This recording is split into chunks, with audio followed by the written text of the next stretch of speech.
Hey, Dylan. Hey, Mike. You know, Dylan, we've been talking about Sunburn for quite a while now. Yes, we have. And we have a guest this week who's done a lot with it. Yep. We should probably stop talking about the fuck that we don't really know anything about and just say, stay tuned for the show. We'll have some discussion there on Sunburn, on the show itself. For the beginning, though, I'll just announce that Sunburn 2017 shipped. We talked a lot of features coming in that, so that has gone gold. It has shipped. It is RTW'd. You can download it and burn it to a disk and then RTM it if you want.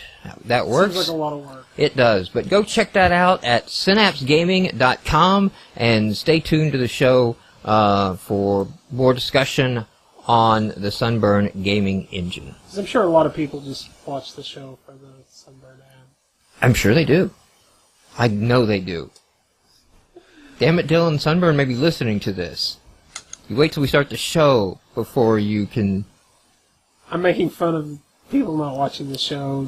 Yeah, in the ad. We haven't ended the ad yet. We're just encouraging You're making it people to watch the worse. show. Stop now. Go back and listen to all the ads. You're not helping. I am the one making You're not helping. Worse. synapsegaming.com. All right, welcome to the show. Sorry. Tonight, Dylan is here. Hi. I am back as host. Cicely's here. Hola. You're getting logged into chat now as we speak. Yes. Okay. And our guest this evening is Matthew Leigh of Firebase Industries. Hello, Matt. Hi. Hello. How's everyone? You are up in Canada. Yes, I am. We only seem to get Canadian developers. I don't know how this has happened. I'm going to have to go down the list. I know we can't get Silver Dollar Games. Jonathan said thanks, but no. I've tried several times to get him on the pass, but at this point, we're going to have to build a checklist and figure out which Canadian developers have we not covered and get them on just for completeness. Are Silver Dollar Games Canadian? Yeah, I believe so, yes. Okay. Where in Canada are they? Name a province. I think Toronto. I think up in your region. I think Stegs is up there as well. We've had that Far East tip too, over the one that's a time zone ahead of the Eastern. Okay, yeah. Yeah, you're real great. Get on Wikipedia. What? No, I'm at Alberta. Provinces of Canada. I'm telling you where he was. He was in the next time zone over. Okay. Welcome to the show, Matthew. Before we get into details, though, I do have to. I don't know. We have to issue an apology for the last podcast because let's be honest, there's no apologizing on the GameMarx podcast. Instead of getting a Mike rant, you got a John and Charlie rant. Well, so one thing that, and we've tried hard, I've tried hard to not let the podcast become, or GameMarx, definitely in our reviews, and some in our trials too, yeah, of not becoming Yahtzee. Like, we're not doing shtick for you to appreciate the stick. There's still a game here we're talking about, and it might be crap, and most of them are. Especially to be fair, I think like it is easy to use like, oh, this is a crap game. Green light for being, exactly, and that happens sometimes. But to keep it dialed back. And last week, it got beaten up, but it was a rough week. It was a I can't say it was undeserved. This is not the week you want guests to come in. No, this is not the week you're going to hang it over to real gamers. Are used to like the ebb and flow of quality. Basically, this is not the week you want real gamers looking at the indie channel. No. Last week was not that week. And to be fair, it also makes when we're griping, like, we're not in all titles, we're not in, the but, main list. Watching it's it, like, no, that's watching why. it was a good, like, step back and remember, like, aha, gotta make sure we don't become that. Like, I don't want to become that. I don't want to become, you watch for the spectacle of ripping of the game. Yes. But that's not why I'm here. I want to give you an award, Dylan. I want to give you an achievement unlocked for last week's podcast. you are now a game journalist. I am. You ran a story with an incomplete story and incorrect facts, and then just kind of dismissed it. And congratulations, that Which is story was the this that I dashboard. ran? The dashboard was so miscovered. Like, I'm glad I wasn't live at the time in chat. Because I sent you like a ton of links, and Well, no, I read them, and I got which did I not get? Well, so the number one thing, the thing that I was absolutely like crying in the corner, cringing, was when you didn't come out and state it verbatim, but you very much implied that the games were in the new releases section. The list was extended to 100, and that was good, but that doesn't matter. We're not in that section. Yeah, I think I was talking about, like, you still have new releases. I think I may have said that, but I wasn't... And you don't have new releases. Well, no, you still have new releases under indie games, was what I was... It's not its own category, but you can sort by release date. I think I said something about that, and like... Well, when you said it, was right behind the list... I don't talk. You said it, like, right behind the list is extended to 100, which is the main list, which is the new list, and I was like... It's fucking 30 seconds in the video I made. That's the first screen up. Like, Major Nelson said, like, go to the new releases to see all the new content on Xbox. And right there is when I cut in, and, like, all except indies. Like, that was the major slight. And that was... I don't remember if I said this, but I remember... And it didn't get into covering, like, we've lost the genre lists, so we've lost all... the filtering and things that you have. Like, now your option is, and this was the main problem, and it wasn't, so my thing is, like, this wasn't out on the show. You guys were very, it's no big deal. It's a 10% a key cup. And well, no, what I was trying to get at, and I think I think Ben Kane's coverage was the best, was we did gain some things, we did lose some things, and what I said on the podcast was, I think the things we gained in terms of search and suggestions and recommendations, great idea, but they got buried under what looks like design by committee. And that is a commentary overall. What I'm saying is, like, you guys didn't bring forth the indie issues, right? And I didn't expect John or Charlie to bring forth the indie issues. Yeah. But, you're a game journalist now, Dylan. You are as qualified as Kotaku, Kotaku ran a story off of Develop, who ran a story off of Gamasutra, who ran a story off the forum thread. Like, there was no fact-checking. It's like the source story of Kotaku, like, if you clicked all the, like, citing all the way back, was like the forum thread, and all this guy did was take some random quotes, and it's like...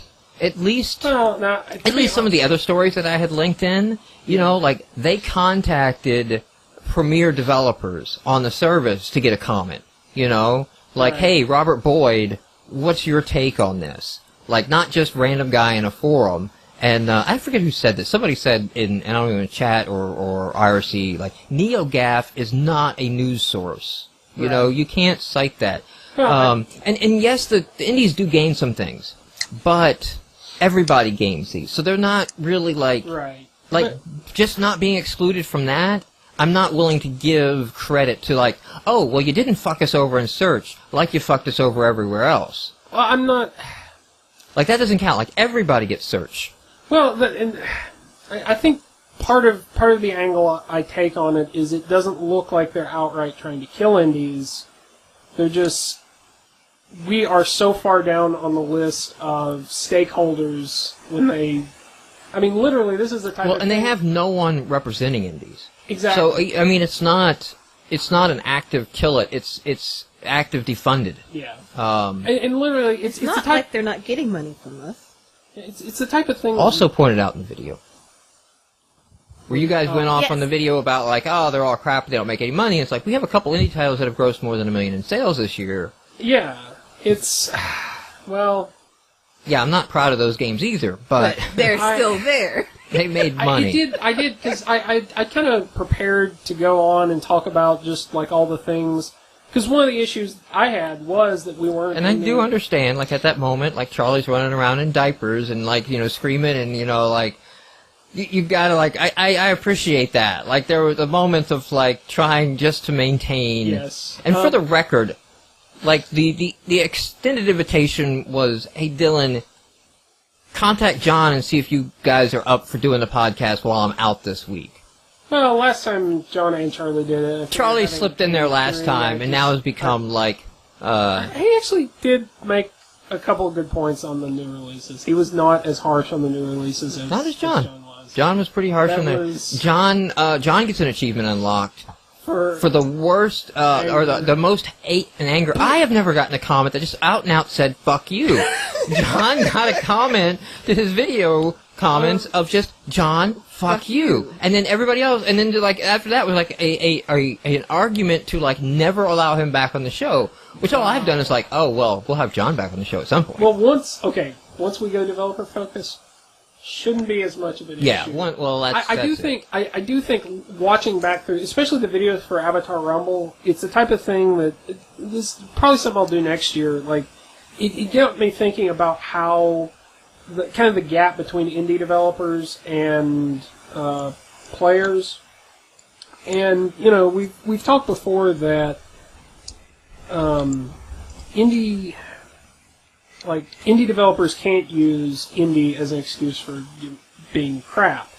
But on the other side, there's almost this social contract thing where it's like, on the other side of the equation, no, I don't know that, you know, a lot of players are going to see things that aren't done well and just assume that, you know, an engine is an engine is an engine. Yeah, and that's another topic, and maybe we'll get into that when we do the developer focus version, and we get out. And I'm not done on the indie channel. There's something a video I want to make in the style of extra credits. 90% of wanting to make this video is to kind of experiment with that format and see if that's a format going forward for us. But also, when these issues come up on the mainstream sites, they're always isolated. Like, the one that the Kotaku fucking ran with was like, it's 17 clicks. And it's like, okay, yeah, it's buried under 17 clicks or whatever, and somebody had that headline. But that's so far down the list of issues, like, I don't care about where it's at in the menu. To me, that's not the problem. The problem is that it doesn't have the list that we had before, which was allowing you to go into the diversity of indie games, to the 2,200 indie games. You know, I mean, it wasn't as buried as it was before. Like, you could get to it a little bit higher on the surface, but lacking the genre list now, like, you just can't go into indie RPGs anymore and see what that works, you know? Like, hey, I want an indie RPG. And at one point in time, you could, on the website, there was an indie click, and they took that out of the drop-down, so now you have to go to the actual games menu, scroll down to find it. Yeah, I don't know, you talking about the mobile website? No, I'm talking about the website. Fundamentally, and I think we mentioned this before, everything on the new Xbox dashboard kind of has that buried. It's buried between what's it? Well, I noticed on the website, on the mobile website, you cannot actually get the indie games up by release date. You have to, because I was trying to do that earlier, and you have to go to the full website if you want to get the indies by release date. Yeah. Whereas the other ones are up, but. I want to move on that, but, you know, to be more common on that. But basically, so to put together all of the issues, it's like, you know, you come out and you say, you know, like, indie games are crap. You know, these indie games are a bunch of shit and shovelware. First of all, I don't believe that's true. Somebody comes out and it's like, if you're saying 80% of the games are crap, then you're saying there is 400, am I doing my math right? Non-crap games? I don't know, 2,000 games? 40? It's too late. I can't do math right now. What was the percentage? 80%. I'm turning to 80%. So that'd be 200 of 1,000. Yeah. So you 20%. 400. So 400. So there's 400 good ones. If 80% are crap, there's 400 good ones. Well, and there's not 1,600 massage games on there. You know what I mean? Like, now there's different levels. There's not a game category, and then there's not very good game category, and then there's, like, good idea, poor executed, and then there's some really polished gems. So there's a lot of variety, and that's buried in there.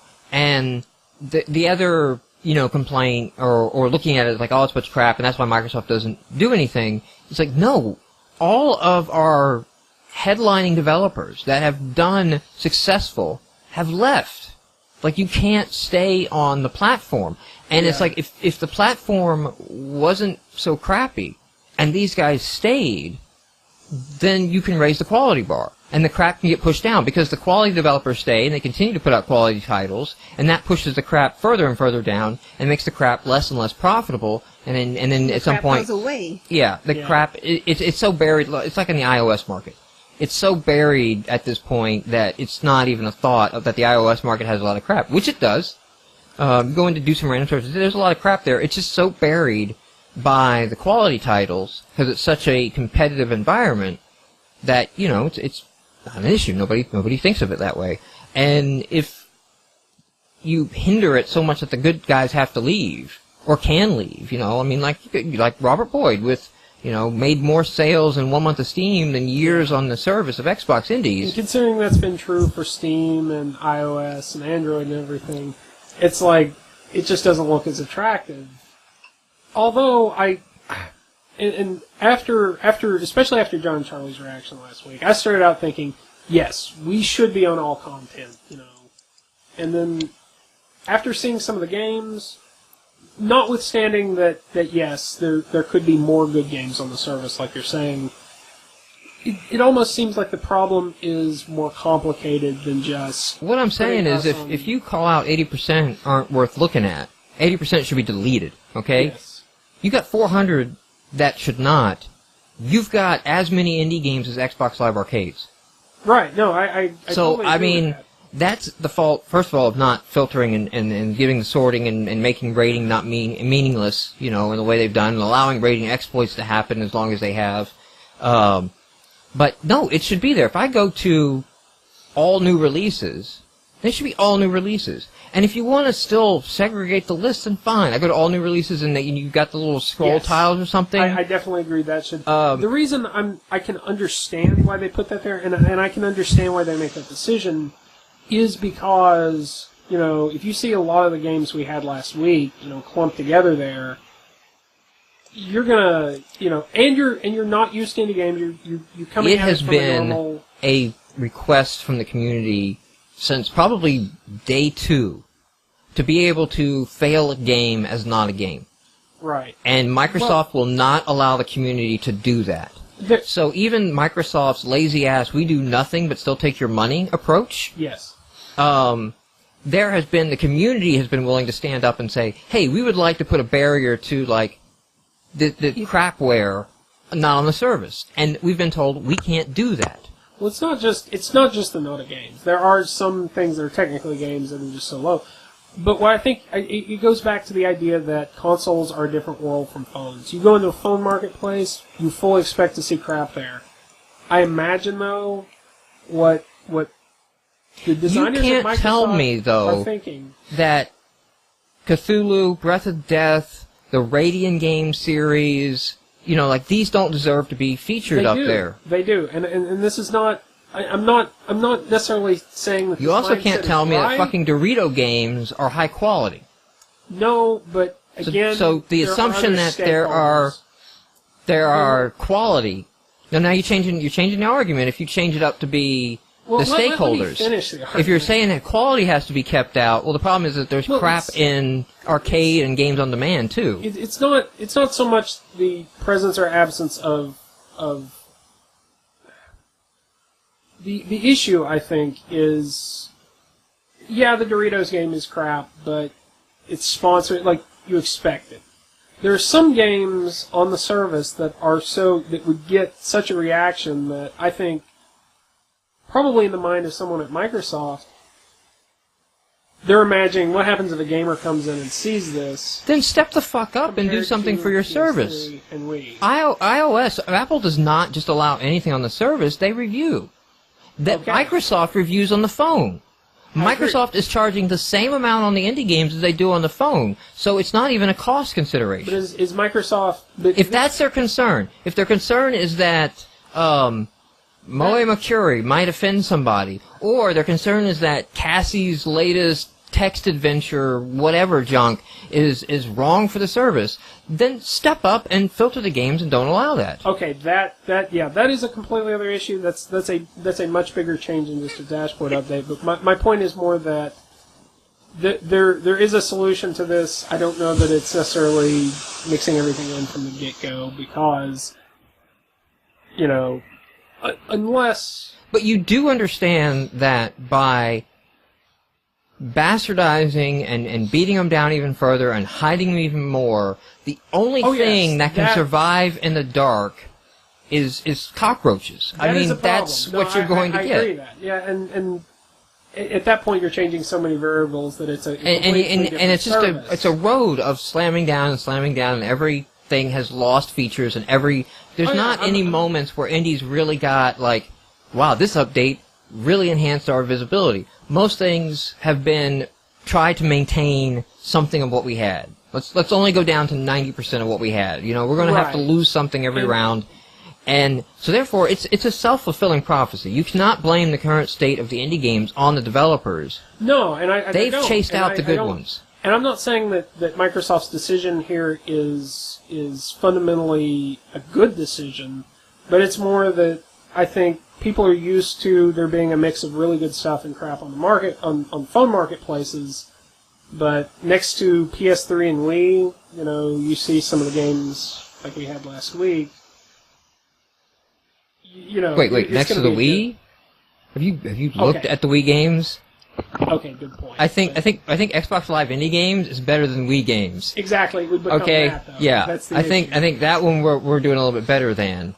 But again, it's the community. They can allow the community. If quality is their concern, they can allow that. I don't think quality is their concern. I don't think it's quality keeping it out. I really think a lot of the decisions are designed. I believe it really goes back to day 2 of the community games, the community club, the community games effort. Yeah. Day 2 it came out, and somebody walked in and said, "What the fuck does this mean democratizing the distribution of games?" Because that was the tagline in which community games launched. Microsoft, we are democratizing the distribution of games. We are going to set a new standard of the way that games will be distributed. And it was kind of a look into the future, crystal ball moment. Like, this is where games are going. Games are going to be distributed digitally, and we're going to bring that in.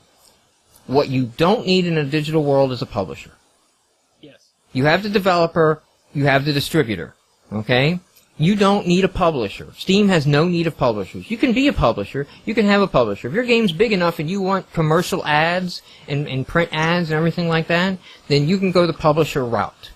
But right now, in the ecosystem of gaming, especially on the PC, more true than anywhere else, you do not need a publisher to get out there. You can get to Steam with a good game, granted, without having a publisher, and that's really what EA and Activision are. These guys don't make games anymore. They buy studios, and their power used to be on their distribution network.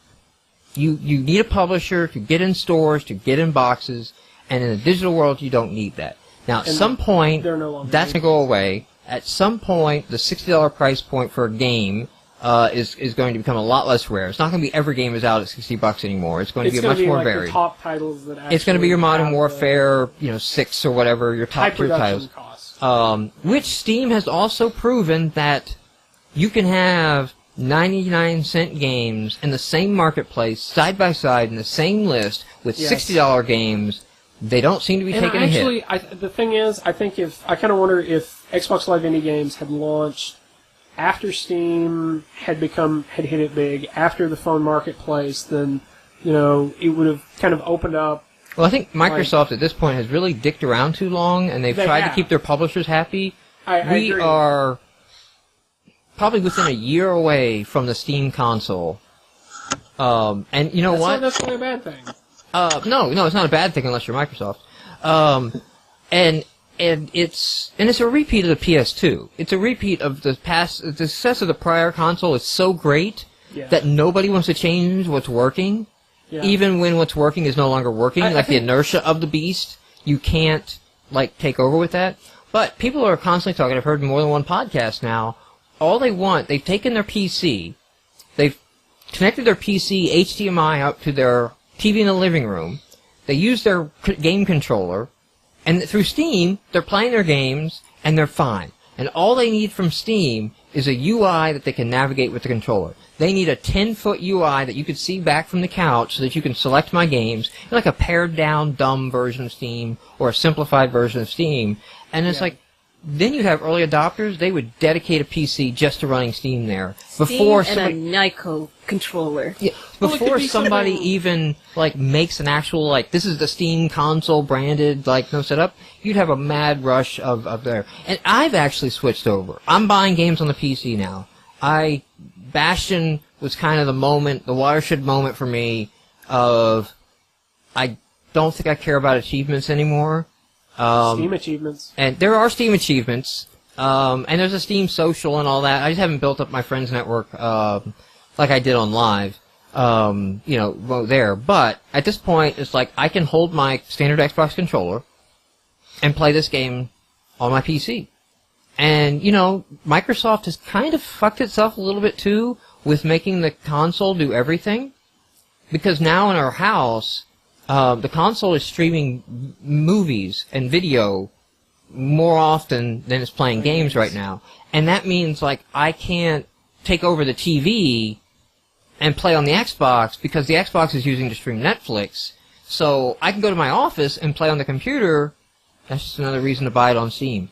Plus, I got free DLC on Bastion, because I bought the PC, because I didn't get it on there. So, I think the market is changing, and like I said, if Xbox Live and indie games had come out after phone marketplaces and Steam, then the model would have been there, and the model would have been, I think, easier for executives to buy into and gamers to buy into. But I think we've gone. Yeah, I just was catching up to chat, and they were just kind of Steam console question mark. But I want to stop. Hold on. Matthew, I didn't mean to ignore you for so long and go so rant. But you got uninterrupted here for a few minutes. What do you got? Any comments? I'm sure you do. Yeah, I've been listening. Can you hear me well enough now? Oh yeah, you're coming through great. Okay, perfect. Yeah, with the new dashboard, I really don't know what they were thinking with a few things. Like, there's a lot of steps backwards, and if I was a publisher of an arcade game or a games on demand game, I would actually be disappointed in this anyways, because it was really nice in the past to be able to go to the game types, see 3 covers of the latest Xbox Live Arcade games, 3 covers of games on demand, and the 3 covers of the indie. And the way they changed that is just so odd to me, because that worked really well. That functionality, in my opinion, was pretty good. Like, what's new? So it's just odd that they changed that. Yeah. I agree too, and I think I said that in one of my forum posts, that I think the best chance we have as indies for something to change is that I think everybody's going to suffer, and so it won't just be indies saying revenue has gone down. Yeah, even in the new release thing on the games, that arcade is so smashed in with games on demand, it just doesn't look good. It doesn't look like there's a good, solid differentiation between, besides like the little banner on the top of the cover art. It doesn't seem like there's enough differentiation, price point wise, just by scanning covers. And because games on demand, it starts or idles at $20 and goes up to 60 or whatever it does. Right. And arcade probably idles at 15 to dips to 10 and goes up to almost 20. And there's less of a feeling on the consumer of why is there a price difference here. Yes. Yeah, and before, because the way it was busted up, it felt like, here's my $15 games, here's my $20 to $30 games, and here's my $1 to $3 games. That's just kind of how it always read to me. And now it's just like this kind of ramble of arcade and games on demand, and then indie is kind of tucked away in the background if you go searching for it. Now, let me ask you. So you, well, you know what? First, I have a very important question. So you came, your background is you came from Capcom, right? Yeah, well, I was one of the founders at Blue Castle Games, and then Blue Castle Games was bought by Capcom, Capcom of Japan, essentially. Okay. Let me ask you, did you have anything to do with Mega Man 9? Nope. Okay, good. Now we can continue talking. If you were involved in that anyway, I don't know if we could go on from that. So you're not my reason for asking is you're not hobbyist coming up and develop. You've been in the game industry for a while. Yeah. Yeah, a good long time, 16 years about. 16 years. Wow. I'm sorry? You probably remember the Learning Company. We were talking about them. Actually, They were a Knoxville studio. I never knew they were in Knoxville when I played their games, but I need to go. I'm trying to find some old games that I used to play, and I can't remember names of them. And so I'm trying to like pull up old company pages through the Wayback Machine, and like hopefully they noted something about that. So your studio was bought in by Capcom, and then did you just want to go out on your own again, or because you founded Firebase, right? Yeah, I founded Firebase. Yeah, basically what happened is I helped start up Blue Castle Games with a bunch of other guys from EA.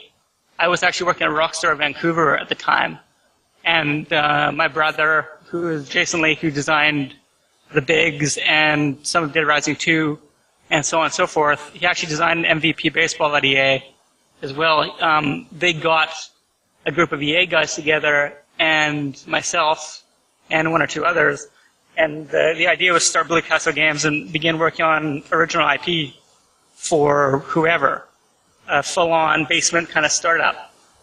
And what happened was that because the MVP baseball team essentially was this new company, 2K Games, after they had got that baseball contract, they came to us. So actually we came to them and said, whoa, do we ever have an idea for you?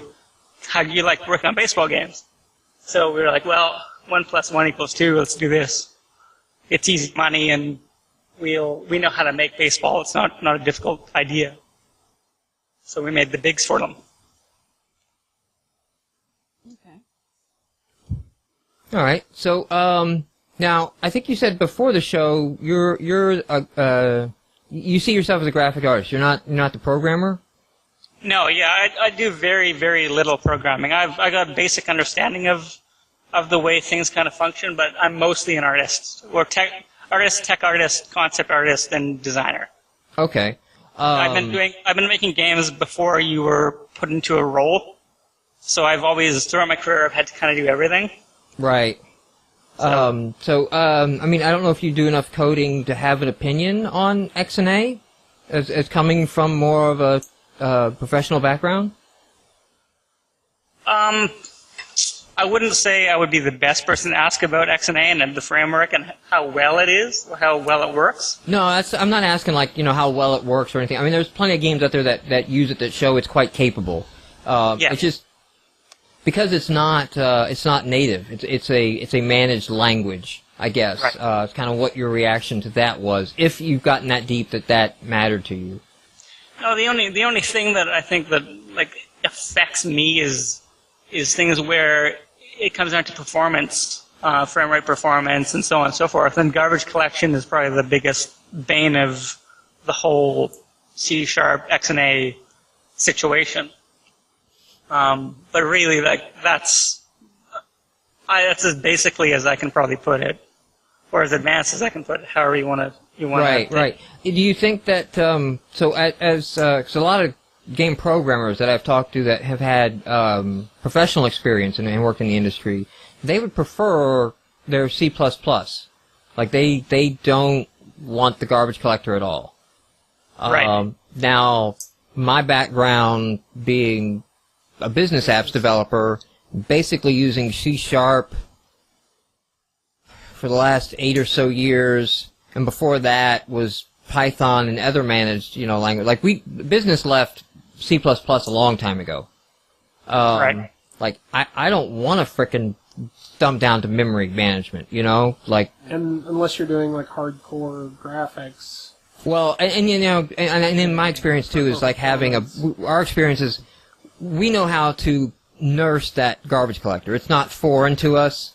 Yeah. We know what's going to piss it off and what's going to keep it happy. So, Yeah.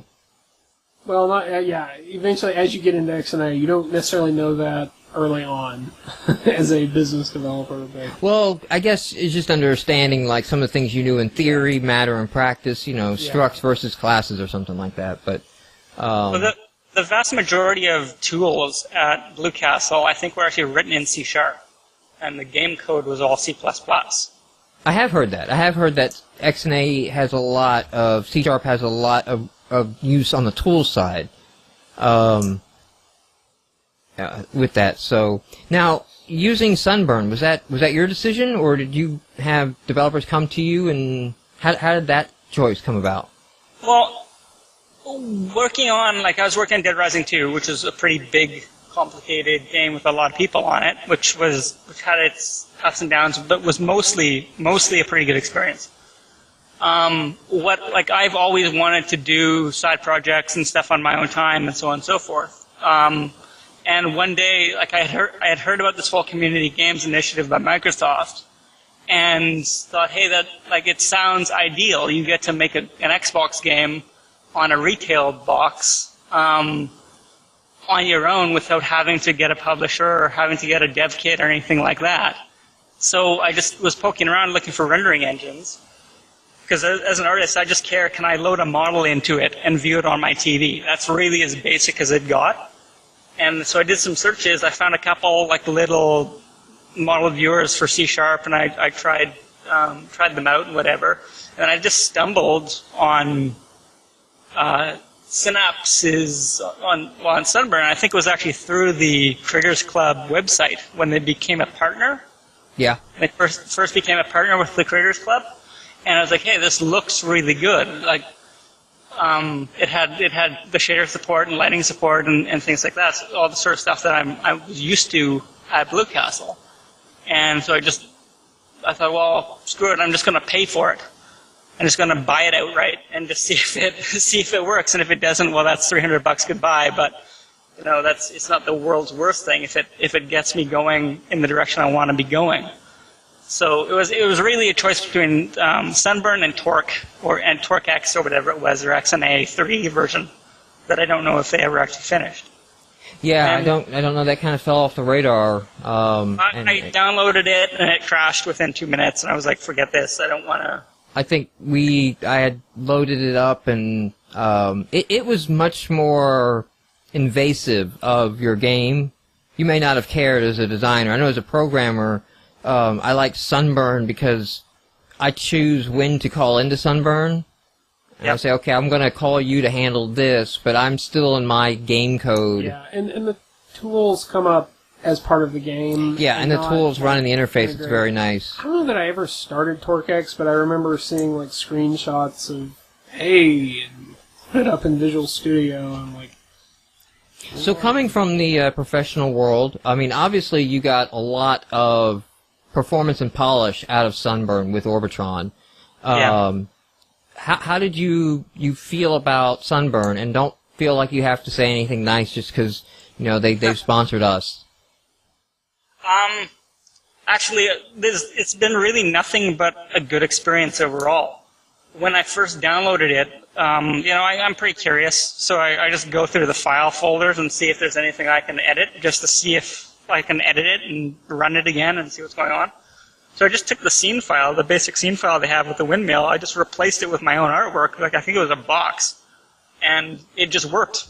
I didn't even have to put a texture on the box, it just imported perfectly, and I thought, well, hell, in a way, that's better than tools and technology I've had over the last, however long that was, probably 13 years to that point. So, because sometimes you've got to do a 10-step process to get anything into a game.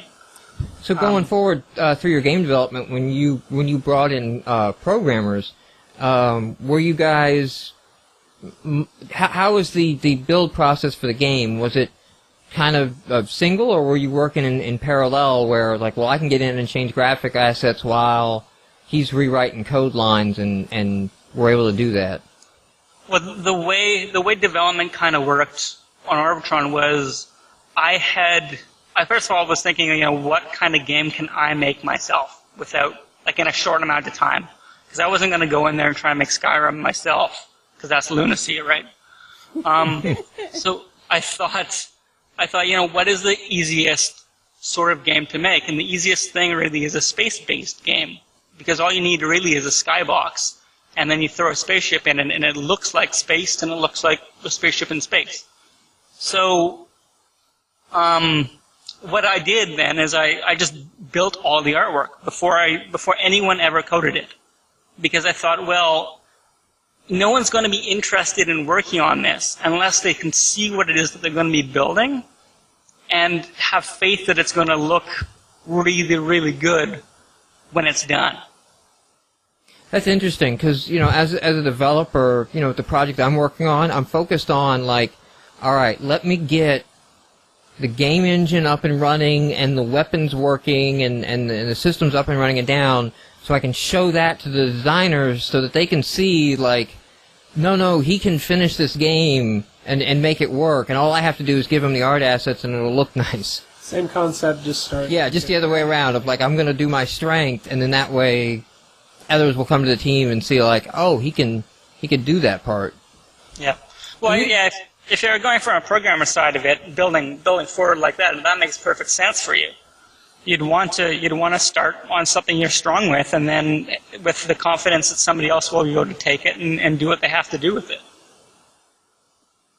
So, who did you bring in for? Did you grow the team, or did you bring in contractors? Originally, Sam, the guy who helped me finish the game, I bounced some ideas off him, and I went to him and said, "Is it possible for you to help me on this?" And he said, "You know what? I'll try. I'll start it with you, but I can't work on it full time," because he was at Capcom at the time. So we essentially just got a tiny bit of control stuff working, and that was it. And then from there, actually, he referred me to a good friend of his named Ron, and he's out east, and I contracted Ron to do the vast majority of the game up to Dream Build Play. And after Dream Build Play, his contract essentially expired, and I was left with the game, a finished game, nothing that would have probably have gone through peer review, because the goal wasn't so much to get it onto the marketplace as it was to get it in the possibly contest. shop it. Yeah, get it in the contest and possibly shop it to XBLA, which is what a lot of people seem to do. And just over time, I was thinking, you know what, this game, it's pretty good. The Stream Build Play version is pretty good, and it hasn't cost me that much to make. I think the budget at that time was $5,000 or something like that. So it wasn't, to me, it didn't feel expensive after coming from $1 million projects or $30 million games or whatever the budgets end up as. So it's like, well, if I can stay the course and I can put this on indie, maybe it'll hit and maybe it won't. So, and at the end of the day, I retain the IP and I retain complete control over the game and so on and so forth. And that was always very appealing to me. So I kind of cut loose the idea of doing the XBLA thing and just thought, screw it, let's go with indie and hope we do a kind of a rating game sort of thing where you go through 5,000 copies in a month and everything's paid for. So, you don't have to if you don't want to. How did you do? Not well. It's been an interesting experience. Like, and a lot of people have a lot of different opinions on price. And the reason why we ended up at $3 wasn't because of memory. It was because we actually thought that was what the value of the game really was. Because I'm a huge Geometry Wars 2 player. I've played Geometry Wars 2 probably 200 hours. And that game is a $10 game on Xbox Live Arcade. It has 6 modes. It mostly takes place on a black background. It's got sweet music and nice effects. And like I said, I played 200 hours. I paid $10 for it. I would have paid $100 for that game, for all the fun I've ever pulled out of that thing. So I looked at our game and I thought, you know what, Luke, Radiant Games, Luke has made $2 or $3 games with Crossfire. He's made $1 games with Ballistic.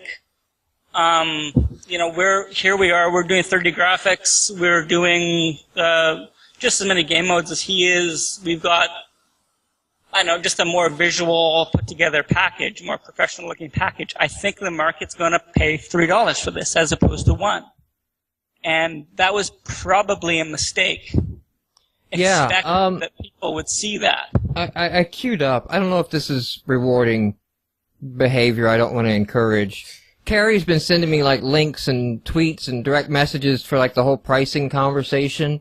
That it came up on. She posted some thoughts or out of some comments, and it was. Hey, video. Where did you go, video? Okay, now we're back.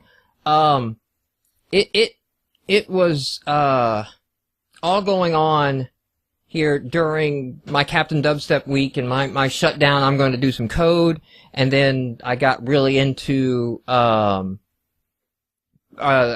promotion that we have coming up. We're going to give away a bunch of indie games, and you know, getting that site up and Kaire?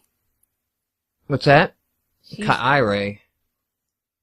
I think that's how she. Oh, is that what she's saying? How's it spelled? Looks like Carrie to me. K-A-R-I. There's another I in there. It looks like Kairi. I think it's not even her real name, though. It's like a stage name. I think she says that on the site, unless she's just being... Unless it's humor or something I'm missing. So, don't give me flack for... I put your website up there. Even after I said, like, I don't want to, like, encourage, like, people sending me, like, talk about this, because it puts me in an awkward situation of, like, well, what if I forget? Too late. Yeah. Anyway, no, I have not played Kingdom Hearts. That sounds like a PlayStation game, isn't it? Actually, that's where I figured it. Oh, yeah? It's the Disney Final Fantasy. Yeah. Anyway, so touch on the whole pricing debate. One thing, and I left a comment in one of the sites, and it wasn't being talked about enough, and it's something more veteran, in the veteran forums kind of talked about, is that the top lists, not all of them are sales-based. Many of them are unit-based. So if you sell one copy of Orbitron, you don't get 3 times the credit as one copy of a dollar game, unfortunately. Yeah. So for top selling is not necessarily top grossing. Veterans in the forums know this. Nothing drives sales more than positions in those lists. Even games that have been covered on Kotaku, even when Stegs was on Attack of the Show, like the most valuable thing is positions on those lists. No amount of marketing outside of Dashboard has ever really generated sales for anyone. Nobody's found out what that's going to take, what it's going to do. The only thing that has worked is heavy outside promotions that then Microsoft magically decided to run as a Dashboard promotion. And they did this with both Uprisings, but these were not, hey, if we do this, will you cover it? It was basically they had to do it, and then Microsoft said, okay, we're going to cover it. And add it in, and they put it in. And those recommended and install sales. So, we had a lot of pricing conversations, especially around Inca Blocks. In that time, like back when this was Feel the Funk podcast and we were doing developers, and a lot of pontificating on price and market to bear, and you don't want to be the guys driving it down to 99-cent market world. But I think the beautiful timing of this was like when Ben was on from DLC Quest, of like his first game, 240, not working, and basically, you know, he was coming to the realization, like, look, if the market's only going to pay $1, then make a game worth $1. Don't try to make a game worth more than $1 on Xbox Live Indie games.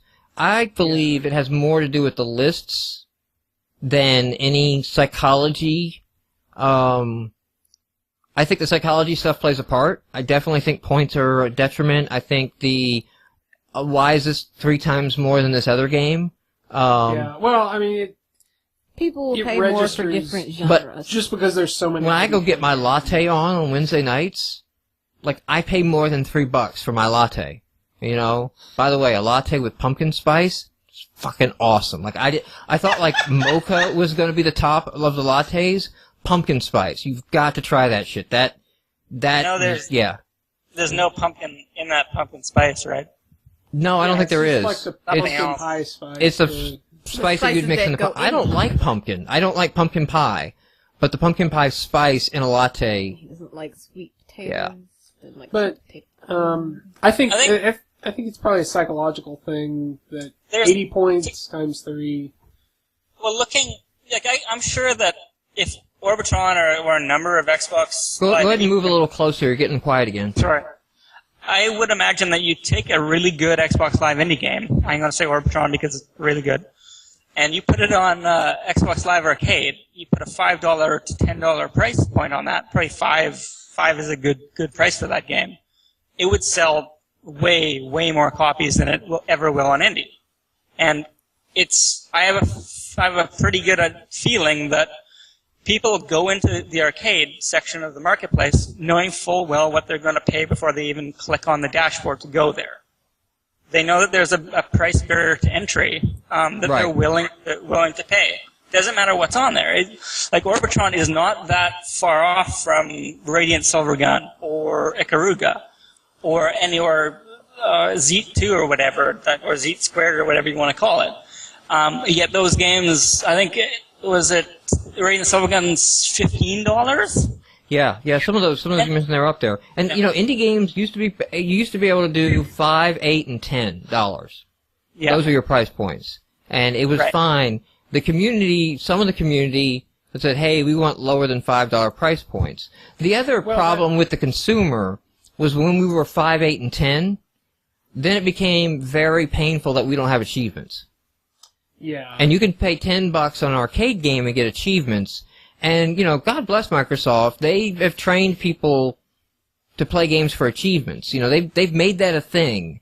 And, you know, as evil as you might want to talk about it, I think it's successful on the money side of it.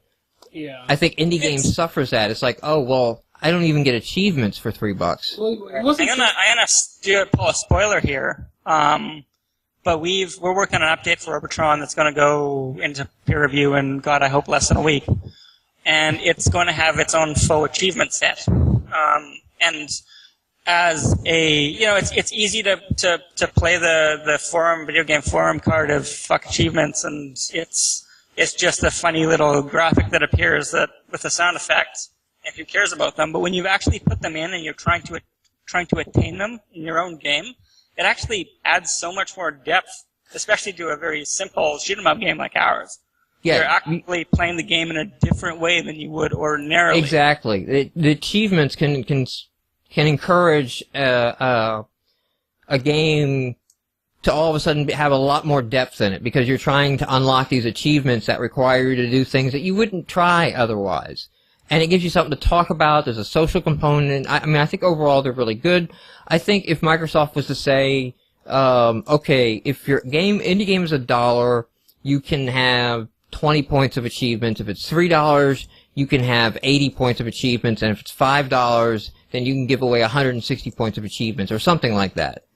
I think the price point bias that's in indie games would go away. I think the gamer would all of a sudden just value, it might even be a bias against the dollar games. It's like, you know, why don't you make this awesome game that I love $5 so I can get 200 achievement points out of it. Yeah. Although I kind of wonder if the reason that they put in the 80-point option, and the reason that a lot of developers gravitated towards it, because this was when the iPhone App Store was hitting it big, and 99 cents was the big thing, and developers want to do that, even though there's a market difference between a phone game. And when it was suggested, nobody was suggesting to take away the other price point options. Yeah. It's like, hey, give us something under $5. We want a price point under $5 was kind of the request. It wasn't like make $5 the ceiling and, you know, take those options away. It makes sense, but I don't necessarily think having $5 being the ceiling is bad. I mean, if we had achievements, I could because we don't have achievements, I can see that being an issue. But I think it's just the relative difference of $1 to $3 is a huge relative jump. Absolute, it's $2, but relative. Yeah. I think it's interesting though because there's an Ars Technica article last week that said the Windows App Store was going to start at like $149, and that just seems dumb. Yeah, it. I don't know if that's.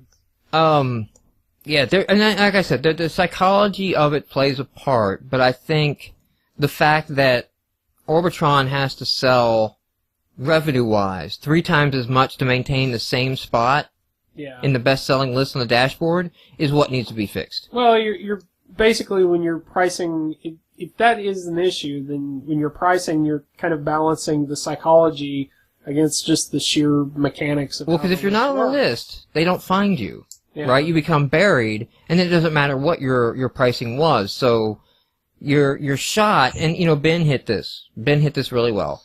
And with DLC Quest, he talked about releasing on a Wednesday, the middle of the week, and the upshot of that was the $1 game got a lot of downloads and a lot of purchase. So when it hit Friday, he was on, like, the best-selling and the top download lists going into the weekend when the high volumes kick over, and then it just becomes self-fulfilling. Yeah. There's also, I still think, we've talked about this in older podcasts, and I think this doesn't work for Orbitron, but there is the gimmick of the indie game still. Like, DLC Quest is a gimmick, you know what I mean? Like, it's got its one little joke or statement, and that's what people talk about. And when people go into the indie game services, I don't know if they're looking for good games or if they're looking for something wild and crazy and different. You know what's interesting, though? Like, I'm in the indie area now. I want to see some crazy shit. It's funny that you bring that up, because the first time I'd ever talked to a contemporary... Can you hear me? A little bit, yeah. Better now. The first time I ever talked to, like, a friend at work, when I was at Blue Castle... who brought up indie games, he was like, hey, have you played, what's the one where you launch the baby? Baby Maker Extreme. Yeah, Baby Maker Extreme. It's like, have you played that Baby Maker Extreme game? It's $1. It's an absolute riot. And this is coming from one of the designers on Dead Rising, too. And, he was really, not, I wouldn't say excited about the game, but really interested in the game. And it's because it was the sort of crazy game concept that would never appear on Live Arcade. It would never appear on as a box copy game, obviously.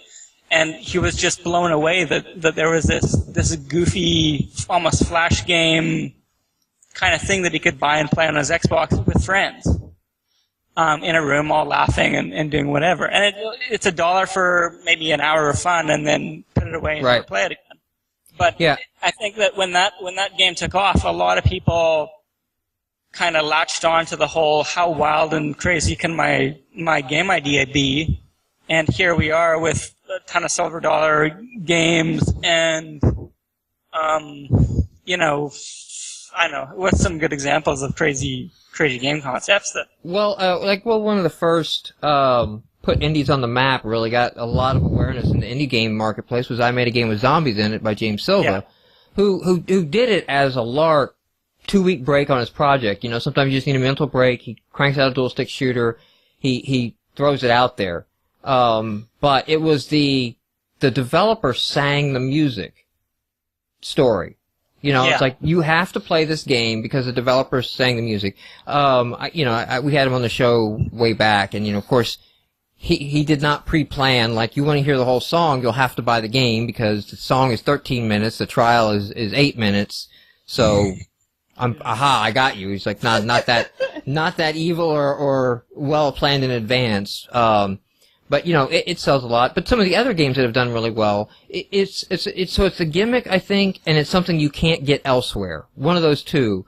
And what you can't get elsewhere right now is retro JRPGs. Yeah. Like the JRPG format has really evolved, and now, if you want a throwback to your NES Dragon Warrior, if you want White Mage, indie games can do that. And indie games, that's something where they can do well, too, because it doesn't require the graphical polish or even the programming polish to pull off a JRPG. That's, it's menus and pixels. Yeah. In fact, if you go back and play Breath of Death, like, it doesn't have a full inventory system, but you wouldn't really notice it that much. Because I think there are exceptions to the rule. I think Radiant Games, you mentioned them earlier, I think they're a good exception to the rule of just making really polished games. I can't tell you there's a gimmick or an angle to, the Radiant games on the series, Joy and Crossfire and all that. But I just tell people, like, play these games. I mean, they're really well put together. To the point of, like, they need to be, like, dissected and talked about, in the way that we've talked about Legend of Zelda and how Legend of Zelda auto-moves your guy to the grid so that you don't run into any obstacles, Like, you need to dissect what he's done for a twin-stick shooter because I'm not a heavy twin-stick shooter fan. And I get sucked in. If I pick up a Radiant game, it's like I'm going to lose an hour, just playing that. Yeah. I think part of it, too, is, he's not creating just the one game and then, okay, I'm done with twin-stick shooters. Like, He did definitely make smaller games. He did definitely make dollar price point games. Now, he was going on the...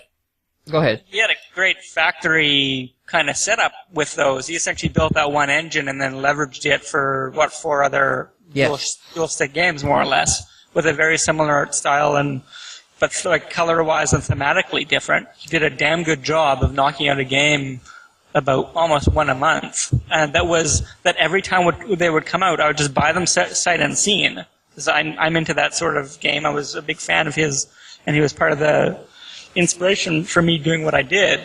That highlights something that I miss on the dashboard that should frickin' be there. I should be able to click on your developer name and see all your titles. Yeah. Yes. That should be really easy to do.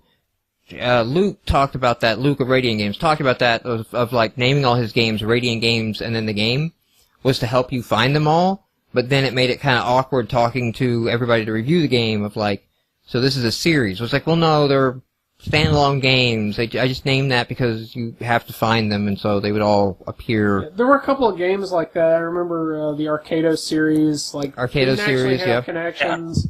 The Arcado group did a really, really good job of that because they intended them to be a series, and it helped that the company name starts with A, so you could easily find it.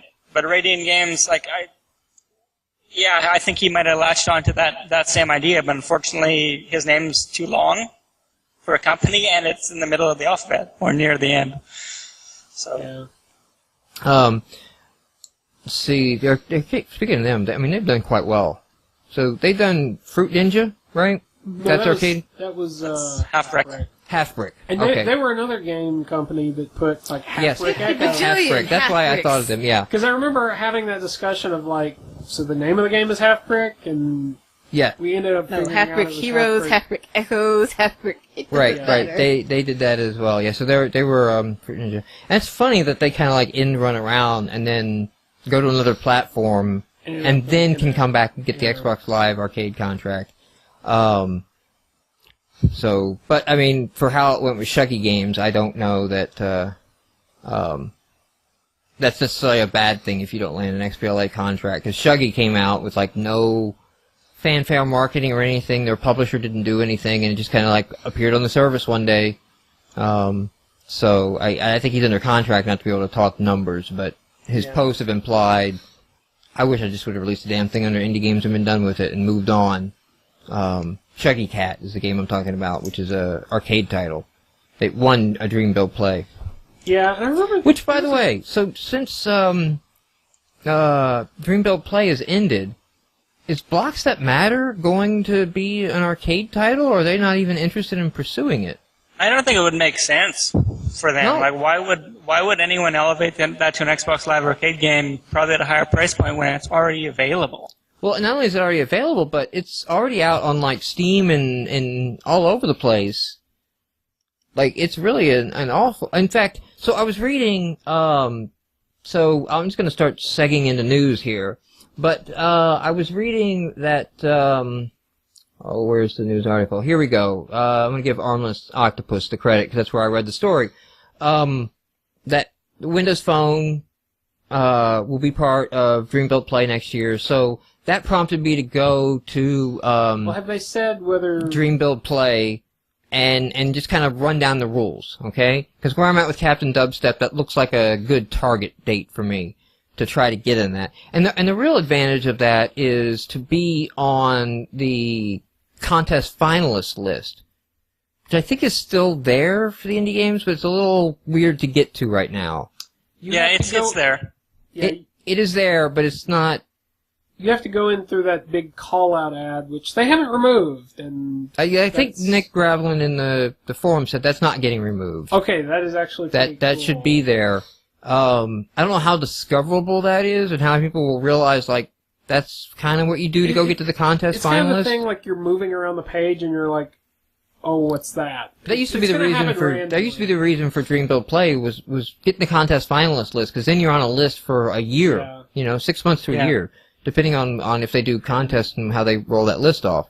But if you go through game types, the normal way if you go through game type, you won't find indies. Yeah. Well, no, you can get the indies through game type, but you won't get. Not off the main dash. I don't know what game type you're talking about. No, it's under Game Games Marketplace game type. That doesn't have indies in it. Neither does title. I thought it did. No, not genre. Game types.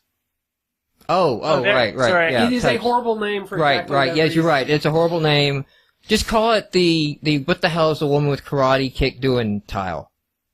It's funny that you say that we talk about that, because you look even when you go in there, you see those blocky Space Invaders for the arcade, and you see the weird robot for Games on Demand, and the lab thing for indies, and none of those things really speak to the games that you're going to find within those tabs. No, like, the arcade one looks more like an indie one.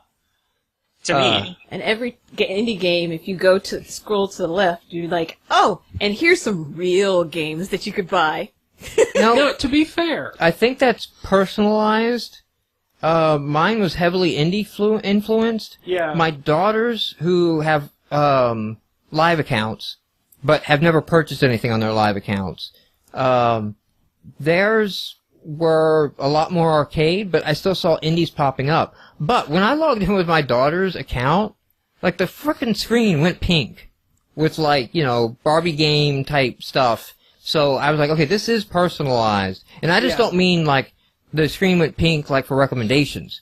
Like some of the ad tiles changed, and I noticed a lot changed logging with an 8-year-old girl's account versus logging in with a 35-year-old man's account. Out of context, this will sound wrong, but so that is personalized. It's getting better though. I noticed I did some video. There was some cutting footage. There's some cutting room floor footage that didn't make the cut for the hatchet job on Major Nelson's video, and it was me trying to find Cthulhu Saves the World in search. And I went in and I was like, Bing, Cthulhu. I was trying to use Connect. Yeah. And it was like searching on see-through. And I was like, Cthulhu. I was trying to mispronounce it and things like that. I used my chat pad. And then that wasn't working. And then so I was like, Z-Boyd Games. And it searched for Z-Board Games. And I was trying to say it like really fast, like Z-Boyd Games, Z-Boyd Games, and it was like Z-Board Games, Z-Board Games. And so then I was like, all right, well, screw this. Breath of Death 7, because I know that's the game that he made. Maybe I can get to it. And that didn't come up. Like, it didn't have breath. It just searched for like Death 7 or something. And 7 is not technically in the title. Like, it's VII. VII, so it didn't find that. I think I chat padded in at this point, like Breath of Death. It was like the third row over. Like the third tile set, like I had typed in the name, I went like 3 screens over before I finally found it after going to game type. All these games were matching that wasn't their name at all, like the title match was the last one over. I click into it, and it has like 3 other RPGs recommended, none of which are Cthulhu. And I think I clicked on, what was the one with the 4 kids? For Doom and Destiny? Doom and Destiny, was that it? Or was that... The kids in the preschool or whatever. The one that I reviewed. Yeah, you reviewed it. It was one that you reviewed. That wasn't Bonded Realities. Bonded Realities, yes it was. I click on Bonded Realities, and then Cthulhu shows up not once, but twice in the recommended titles. And I realize what's going on, because it'll show up twice in search results too, is that Trial and the full version count as separate titles. Now, all that said, when I'm doing the giveaway contest, I need to search these games out, because I need to buy a couple of the games to get video for the giveaway contest. Yeah. It was first hit every time, every game. Like, it was working so much better, and I wonder if there's a natural learning component that is in the search of, like, what do people actually click on when they do this search, you know? Because Google, you know, that's a common way to optimize. Like, do the search and then track what people click on and then put the clicking on item first. And so that went up a lot. So if you played with the search and it seemed like, oh, this is a joke, go back and try it again. It seemed to get a lot better. I went in and put in, like, RPGs, and I actually got a fair amount of indie titles back. But again, that could have just been based on what was on my system. You brought up a good point, though, with, like, Cthulhu. Oh, yeah, because my picks, did you go to your picks? Yeah. Like your top-level picks? Mine were just a whole bunch of ass indie games. Mine were horrible ones. But to be fair, I wanted... but then we download every indie game, so exactly. It's like, you must not give a shit. Here's some indie games. I was over at my friend Chad's house, and he has, like... I think he bought my old Xbox, like when I got the Slim. He bought my old Xbox off of me, and he's got like 3. He plays like Burnout, War for Cybertron, and Fallout New Vegas. And he actually had some indies in his recommendations, and I thought that's actually a pretty encouraging sign. But what you'd mentioned with like Cthulhu and Breath of Death, considering what the state of indie games on the Xbox right now, we probably won't. But let's say this had happened 2 years ago. I wondered if we would have started seeing more like SEO style titles. Well, there's a thread on that right now of I tested. It searches descriptions as well. Okay. So stay away from crazy names. Basically, stay away from things that are going to be searchable. CP2PK35. Z-Boyd Games. You should rename yourself to Z-Board Games so that you can be found. Connect just makes it worse. Yeah. Connect is racist. Our Connect is racist. That has nothing to do with this discussion. I mean, look. No, that happened before. That's not a new discovery. I know. If I go to my picks here on my Xbox that I have on right now, it's all indie games, it's all shooters, it's all like shmups, and I think it just tracks what you've been playing, and then figures out the genre and so on, and says, hey, this guy loves these games. Give him more of this. See, Indie Gamer Chick's leaving now, and she's letting me know she's going to dig me up something next week. See, I did not want to encourage the sending me stories. I've got such a long list of stories queued up, I'm going to have to skip through. Go ahead, Matthew. Oh, sorry. I can't remember where it was in the dash, but it said it was games like this, and I was on Orbitron, and it was all Modern Warfare, all the Call of Duty games, Gears of War games, Halo games, and Battlefield games. I think I went and pulled up Inca Blocks, right, which is our game, which we pulled from the service months ago. Yeah. And that's what I got recommended. Gears of War and all that. So I was like, okay, so it must have a default case of like, if I don't have a match yet, grab the most popular. Grab the most popular. It also does that on brand new releases. You almost have to go like a week or two old into the indie games to start seeing relevant releases, like all the new ones that are right up. Because I checked that too. It's like, what does it do for a brand new game? Does it just do a genre type match? And it just goes for like, oh, okay, this is popular selling. So that may be what you see, and in a week or so, it would be nice to know, well, I guess it's personalized somewhat, maybe. I was going to say, it'd be nice to know not what my game links to, but as a developer, what's linking to my game? Like, what's... That's a whole other level of analytics. Yeah. Just watch for somebody to figure it out and then make an indie game that exploits that, though. And I don't know how you could do that. More power to them. I said this. I complained about this. I didn't get developers to take up the sword or see my case. When we got the lists, okay, and they were genre-type lists added to indie games, okay? Yeah.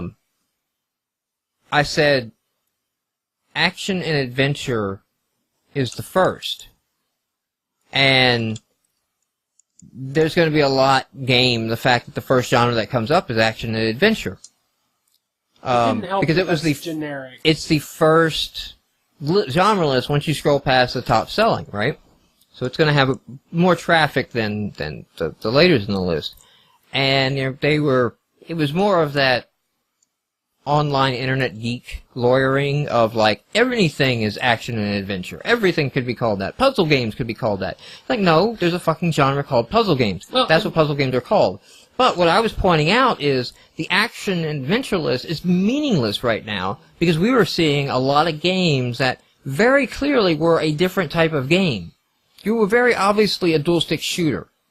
You should be in the shooters category going for action and adventure. All of the trash titles started coming out in action and adventure. They noticed that. So we're probably going to see a rash of a space shooter, a whatever game.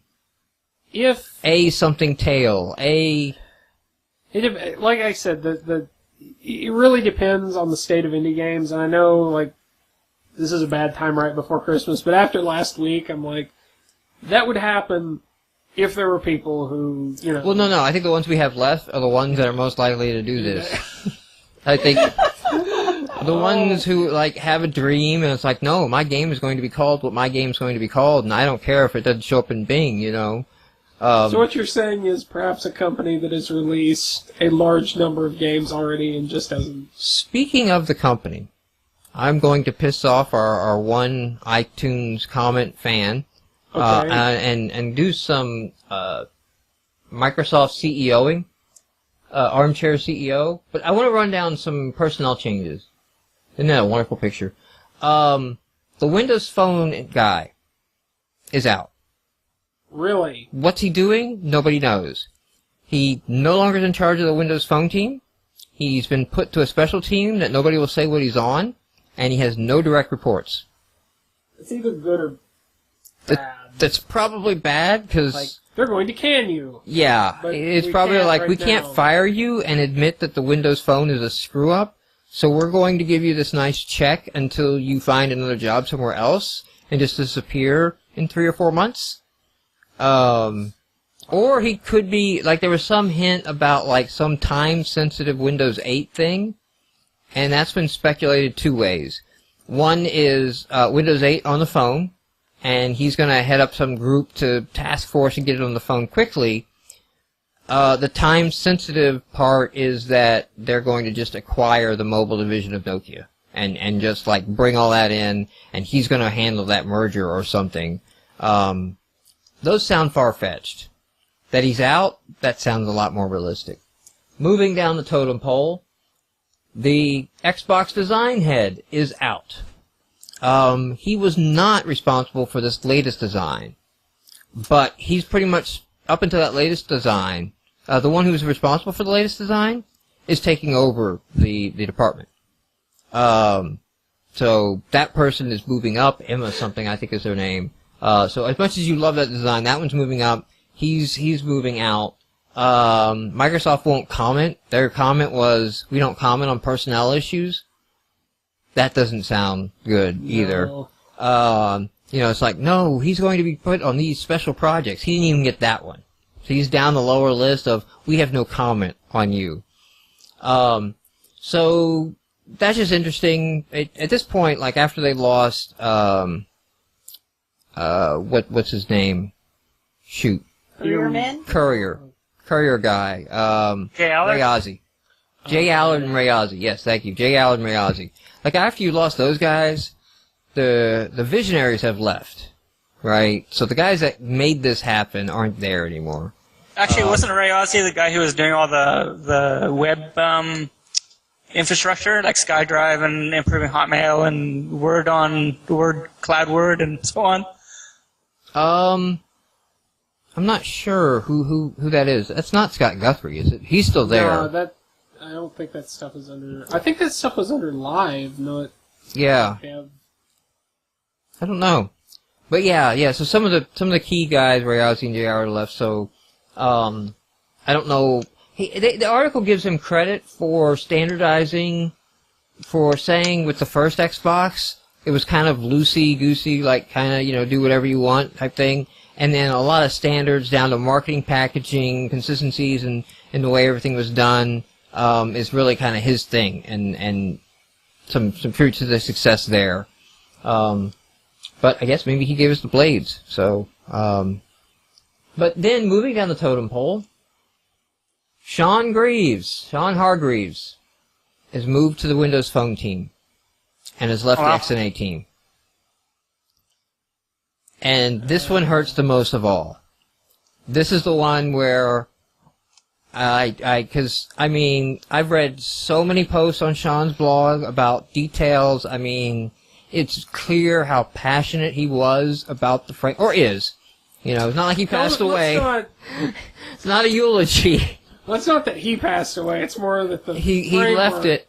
But like the double slap is he left it for the Windows Phone team.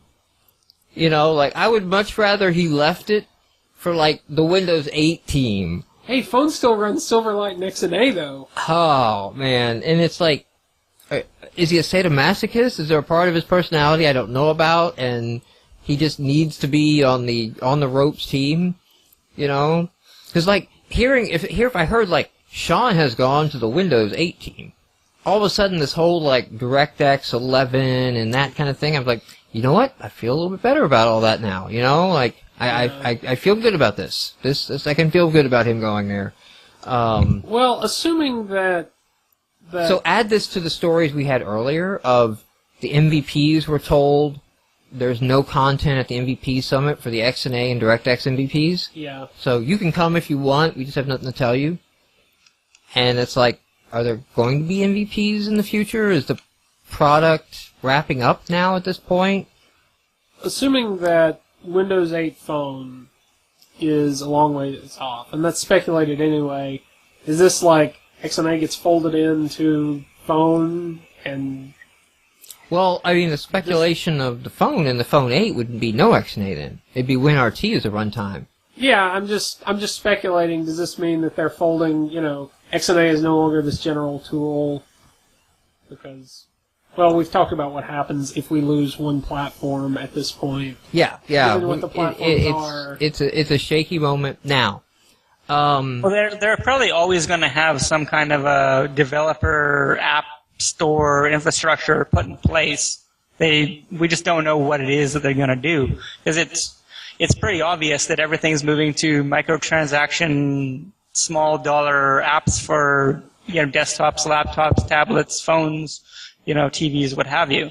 So they're going to have to do something.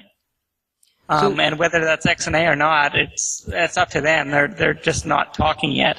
Yeah, and there's a little bit of like, okay, you're just not talking yet, and then part of that feels like you're changing things, and something that I think like, hey, if you're going to change, like that's fine, but it's like you're trying not to let on. You don't want people to know you're changing, so they continue to invest in the current technologies, and you don't have this 1 to 2 year gap where everybody goes, oh, okay, well then, I'll just wait for the Metro App Store.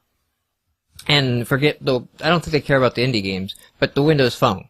Like they're taking it hard, and the last thing they need to do is spook the marketplace even worse and have a whole bunch of articles written of like, don't buy Windows Phone 7, because Windows Phone 8 is going to be an incompatible marketplace. Like, they don't need that story run. And that may or may not even be truth, because given how well Silverlight and XNA are kind of these nice little self-contained things, the Windows 8 phone may very well run XNA and Silverlight in like a compatibility mode of like, okay, we want you to move to WinRT in our unified platform, but all your Windows Phone 7 apps will run on Windows Phone 8. We didn't annihilate you. The marketplace concern for me is just more of they haven't shown a marketplace where everybody's on the same footing. All their marketplaces have favored publishers in different ways. And the hope was Windows Phone 7 would get away from that, given that it's a different platform, but... So I don't know if they're going to continue doing that with the Metro marketplace, and like, hey, our partners will make sure to get publicity and features that the standard developers don't. That's one thing that Apple does really great. I mean, Apple is, if you're on iOS, you get the same API as everybody. That's a big reason why Rovio was purchased by EA. EA is sucking wind at trying to figure out the mobile marketplace. And like these little developers were taking their lunch, and you know, at some point, if you can't beat them, you buy them. You know, we got enough money, so we're going to buy you. But now they're making like pillows. Like I was in Walmart, and there's Angry Bird pillows. So Angry Bird doggy toys. There's Angry Bird doggy toys that actually do the little noises. So if you want them for your kids, go to the pet aisle. Merchandising where the real money is made. Yeah. Yeah, it's like, this isn't Star Wars, guys. This is just... I can't remember the last time some idea like Angry Birds trended so much that, you know, you go into a camera shop and they would have Angry Birds plushies, or down the aisle of a grocery store, and yeah, you see the dog toys and things like that. Like, just the one idea that's suddenly in every store that it doesn't need to be in. Yeah. You know what I mean? It was the first really big mobile game. Well, and you know, it was part of the class of mobile games that thought for the interface. And this is Fruit Ninja too. Fruit Ninja's in that same class of most of the mobile games. Hypership Out of Control. I'll give a plug to an indie that is on these platforms. Actually, I bought Hypership Out of Control. It's actually pretty damn good. And I'm not just saying that, you know, 'cause it's like, hey, they're indies and we know these guys and they listen to the podcast. Like, no, it's actually really good. It's single touch. These games have a common thread of, you know, Fruit Ninja, Angry Birds, Hypership Out of Control. You play with one finger. Nothing else. That's it. It's touch and one finger, and that plays the whole game. And that works really well in the interface. It's not these games. Don't try to put a virtual interface on the mobile device that doesn't work. You know, I'm humming it up. The accelerometer stuff is novel, but slow. It's, well, you can't really tilt that much because it's like, as I tilt it, I'm not seeing the screen anymore. Like, you know, so it's hard to... And it requires such a degree of sensitivity. Yeah. That, yeah, because so to keep the view of the screen, you have to amp up the sensitivity, which then makes it like, wow, this is really touchy and hard to do. So, we really got, I don't know where that was going. I don't know. I got all sidetracked on that. Bundles. Let's talk about the App Store. Yeah. Let's talk about something for the indies. So this one I just found out about. The Little Big Bunch indie bundle, which is being run through, charities, Game Aid. Oh, what's the name of the site on Get Games? That Get Games. It's doing a little. There's a lot of. There's the Indie Royale. There's the 13 games or whatever one. They were weird. They were like name your own price and pay nothing and get 13 indie bundle. I never even heard of these. They were at the level of like, I'm not downloading and installing that. That's I kind of look. A lot of them look very, very retro. I think Cheap Ass Gamer covered it. It's like you pay pay little or nothing, and you get like 10, and you pay a lot of above the average, and you get all of them. well, that's Indie Royale. Indie Royale works that way. So if you beat the average, you unlock more. Now, the Indie Royale, I pre-ordered the Christmas bundle. Yeah. Mainly because I got a soundtrack for Christmas music. And it was chiptune Christmas music, and it's excellent. You know what? I need to look it up. There was one game, though, in the Indie Royale that made me grab it. Humble Bundle has kind of set up the pattern for these, and this was something I couldn't find on the Indie Royale side. Is that a charity thing, or...? No, I think it's for profit. I think it's straight profit. I think Indie Royale is straight profit, unlike some of the others that do charity. The Little Big Bunch does charity. Okay, so it wasn't Indie Royale. Indie Royale I pre-ordered. I didn't know what the games were. But it was just the chiptune. it was a chiptune thing, and I went in and I threw in $4, and it's like, okay, let me get this chiptune disc and check that out. It was the Little Big Bunch that I jumped in because it has the Serious Sam Double D, which is the Serious Sam that Mommy's Best Games meant. Another excellent indie developer that no longer puts out games on the Xbox Live Indie service. And it's like, yeah, I want to play your game. Now, the Little Big Bunch downloads all of them, except the Serious Sam Double D actually gives you a Steam token. So you can unlock it on Steam, which actually, I want that now. I want all my games in Steam. I want all my PC games in Steam because I don't want to have to keep up with downloads, installs, and files, and like on all these bundles, since I let you download, I've been downloading them and archiving them just to have them around, and in case the girls want to play one of the games, like, oh yeah, you can go in this folder and play them. But I love having it in Steam. But bigger question, is this indie bundle thing like getting out of control now and saturating and devaluing the bundles? And more so to the point, because I caught myself doing this, of holding off on buying indie games because I bet you they'll hit a bundle. And specifically, I held off getting Super Meat Boy a couple times on Steam when it was price ranked. Now I'm like, humble indie bundle. Yeah, I'm like, Super Meat Boy is going to be a humble indie bundle, and I'll wait to get it then. I'm actually surprised. It almost seems like too big, like too well recognized to be in a humble indie bundle. Well, if you go back to the humble indie bundles, not the humble company name. Company name. They were big. They were Braid. Yeah. They were, large indie successful titles. Because the thing was like, hey, we've made it. We did really well. Now we're promoting charity, and we're doing a fundraiser for charity. Well, the funny thing about bundles is, and this is me personally, so, I mean, I don't know how it plays across the board, but me personally, Humble Bundle, I'll buy for charity. It's for a good cause. I'll download the stuff. It's there if I ever want to play. What are you paying? What is your price when you go into the Humble Bundle now? I think the last time I did, I'll usually do about $10 or $15. I think I did 25 once. Maybe. I was doing 25 too when they first started, when it was just a Humble Bundle, and it was kind of like this one thing that was done annually. Now that there's all these bundles, I'm really down to like $3-4. And the average is like $5. It's like, if you beat the average, you'll get all these extra games. And I'm like, okay. I'll do whatever it takes to get all the bundle average. Yeah. But I'm fine myself. I'm just doing the minimum now. Well, it doesn't take much anymore, so I wonder if that kind of has an effect. I find it looks. Oh, sorry. I was going to ask your thoughts on this. It looks like I've only been following Simon on Twitter and checking out some of the sites. I'm not a big PC gamer, generally speaking, but it looks like Humble Indie Bundle did really well right off the gate. I think they did $1 million in 24 hours or something like that, which is pretty impressive.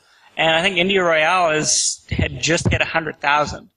So I think it's just one of these kind of not flash in the pan ideas. They're really good ideas. It's just that when too many people kind of jump on the same marketing angle, only the established ones are the ones that attract people.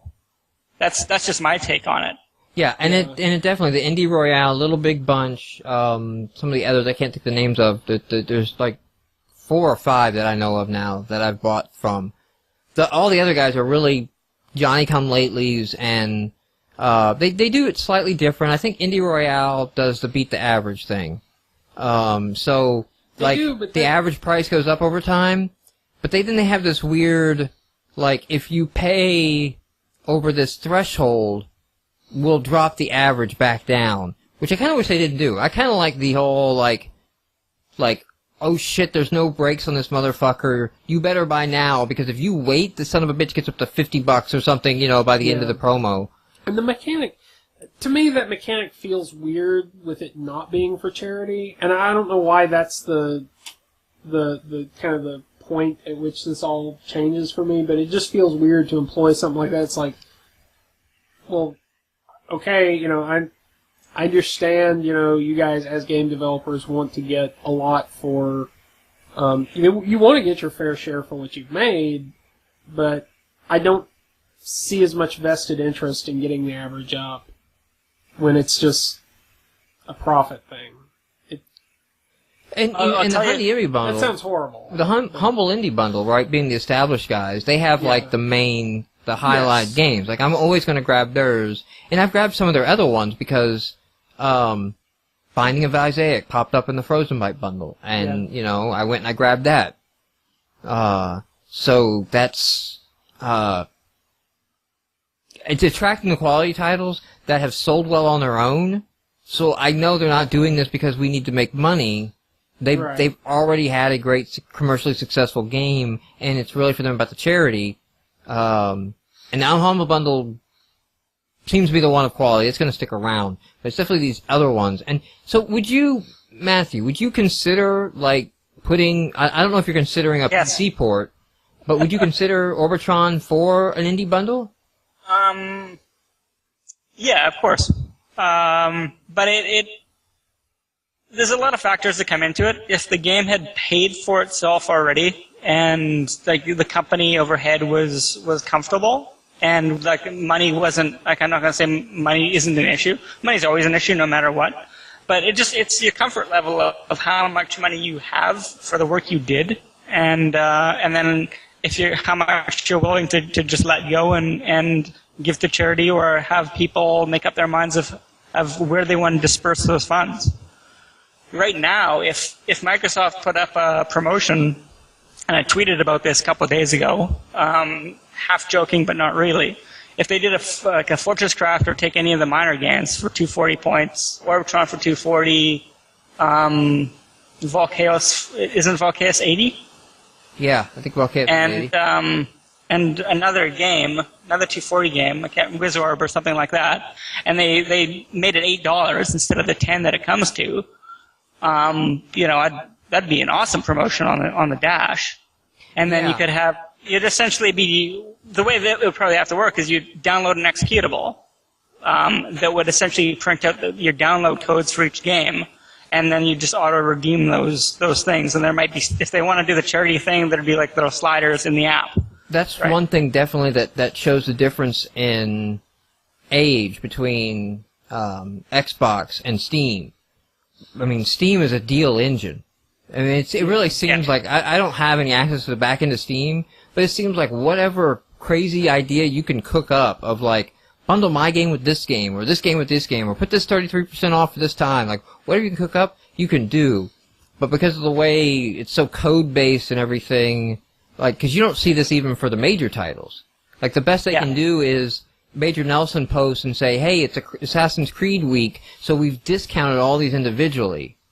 Yeah. Maybe there's a new DLC pack that gives them all to you, but it's a separate digital download. They can't just say, like, on Steam, get everything. You know, if you want the full pack, then this will unlicense everything for that. So that definitely shows the issue. And that's come on the forum several times, to be able to do, can we get together as indie developers and do some kind of bundling promotion deal, and it comes up more often when people see like Steam doing it. You know, it's like, hey, we want those things.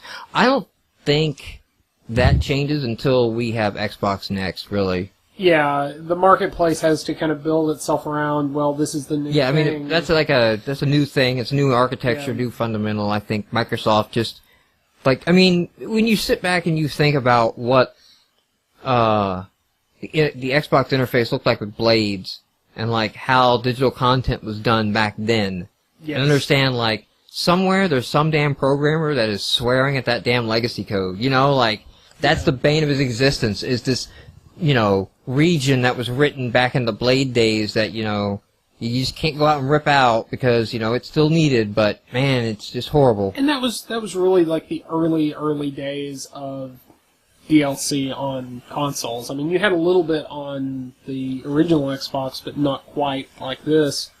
And two, you have to look at the things that advanced it were like the Rock Band Music Store, that, you know, Harmonix actually had to work with Microsoft and I guess Sony as well to implement that. And that's another area too where it shows like the flaws in design. I don't know if you've ever had to migrate consoles with your Rock Band collection. Yes, I have. And re-download all those fucking tracks individually to get them working. Every single one. Well, no, I've copied hard drive to hard drive, so I don't think I had to re-download. No, hardware to hard drive, you're fine. If you go from console to console, well, it was a new console, but I don't. you have to go into the website. No, I did. You revalidate all you invalidate like your licenses, and then you have to re-download them all and put them all in your queue. And then like ours for the longest time, that didn't work. Like they only worked if I was logged in. Like they weren't working for everybody again. And you know, and that's just messed up too with the licensing between the two consoles. We have two consoles in our house, and I don't think I think we're still not. We're definitely not the majority.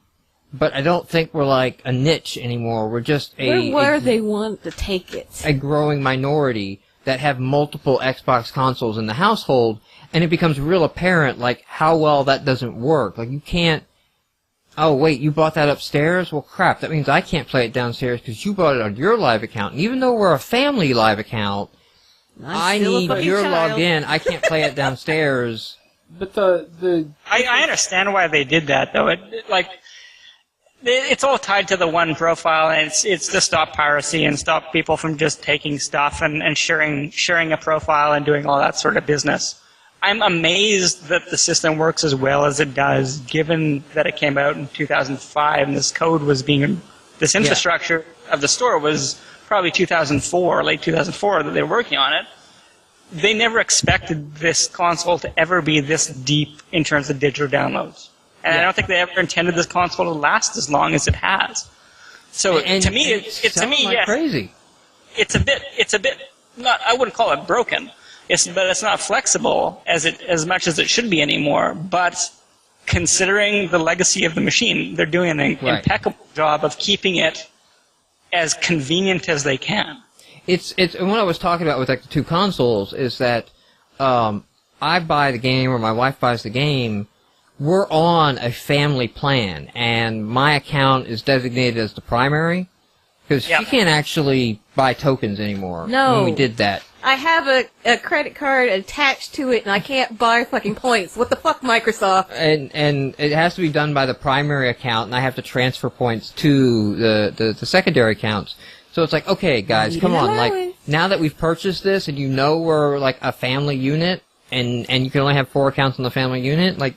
He should be able to say, yes, you can buy points. Or, no, I'm not talking about, like, you can buy points. I'm talking about if you buy a game with your points that when my account logs in, it's authorized because it's a family account. Or maybe with, like, the family account, I can add a second console to the account, so... Yeah. Like, right now, I don't even know what the state of our indie games are. Because, like, they're bought all over the place. And those aren't the ones that you usually stop and, like...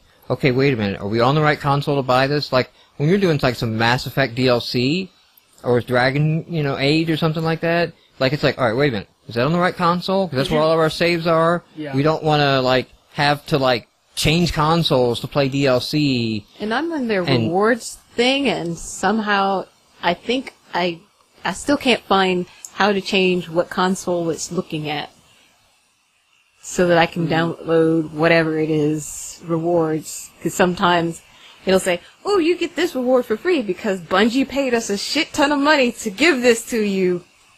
You just go in and from the website, put it in your download queue. And I did. When and it's you like, pop in and log in on your console, it'll say, like, oh, this was set for another console. Do you want to download it here?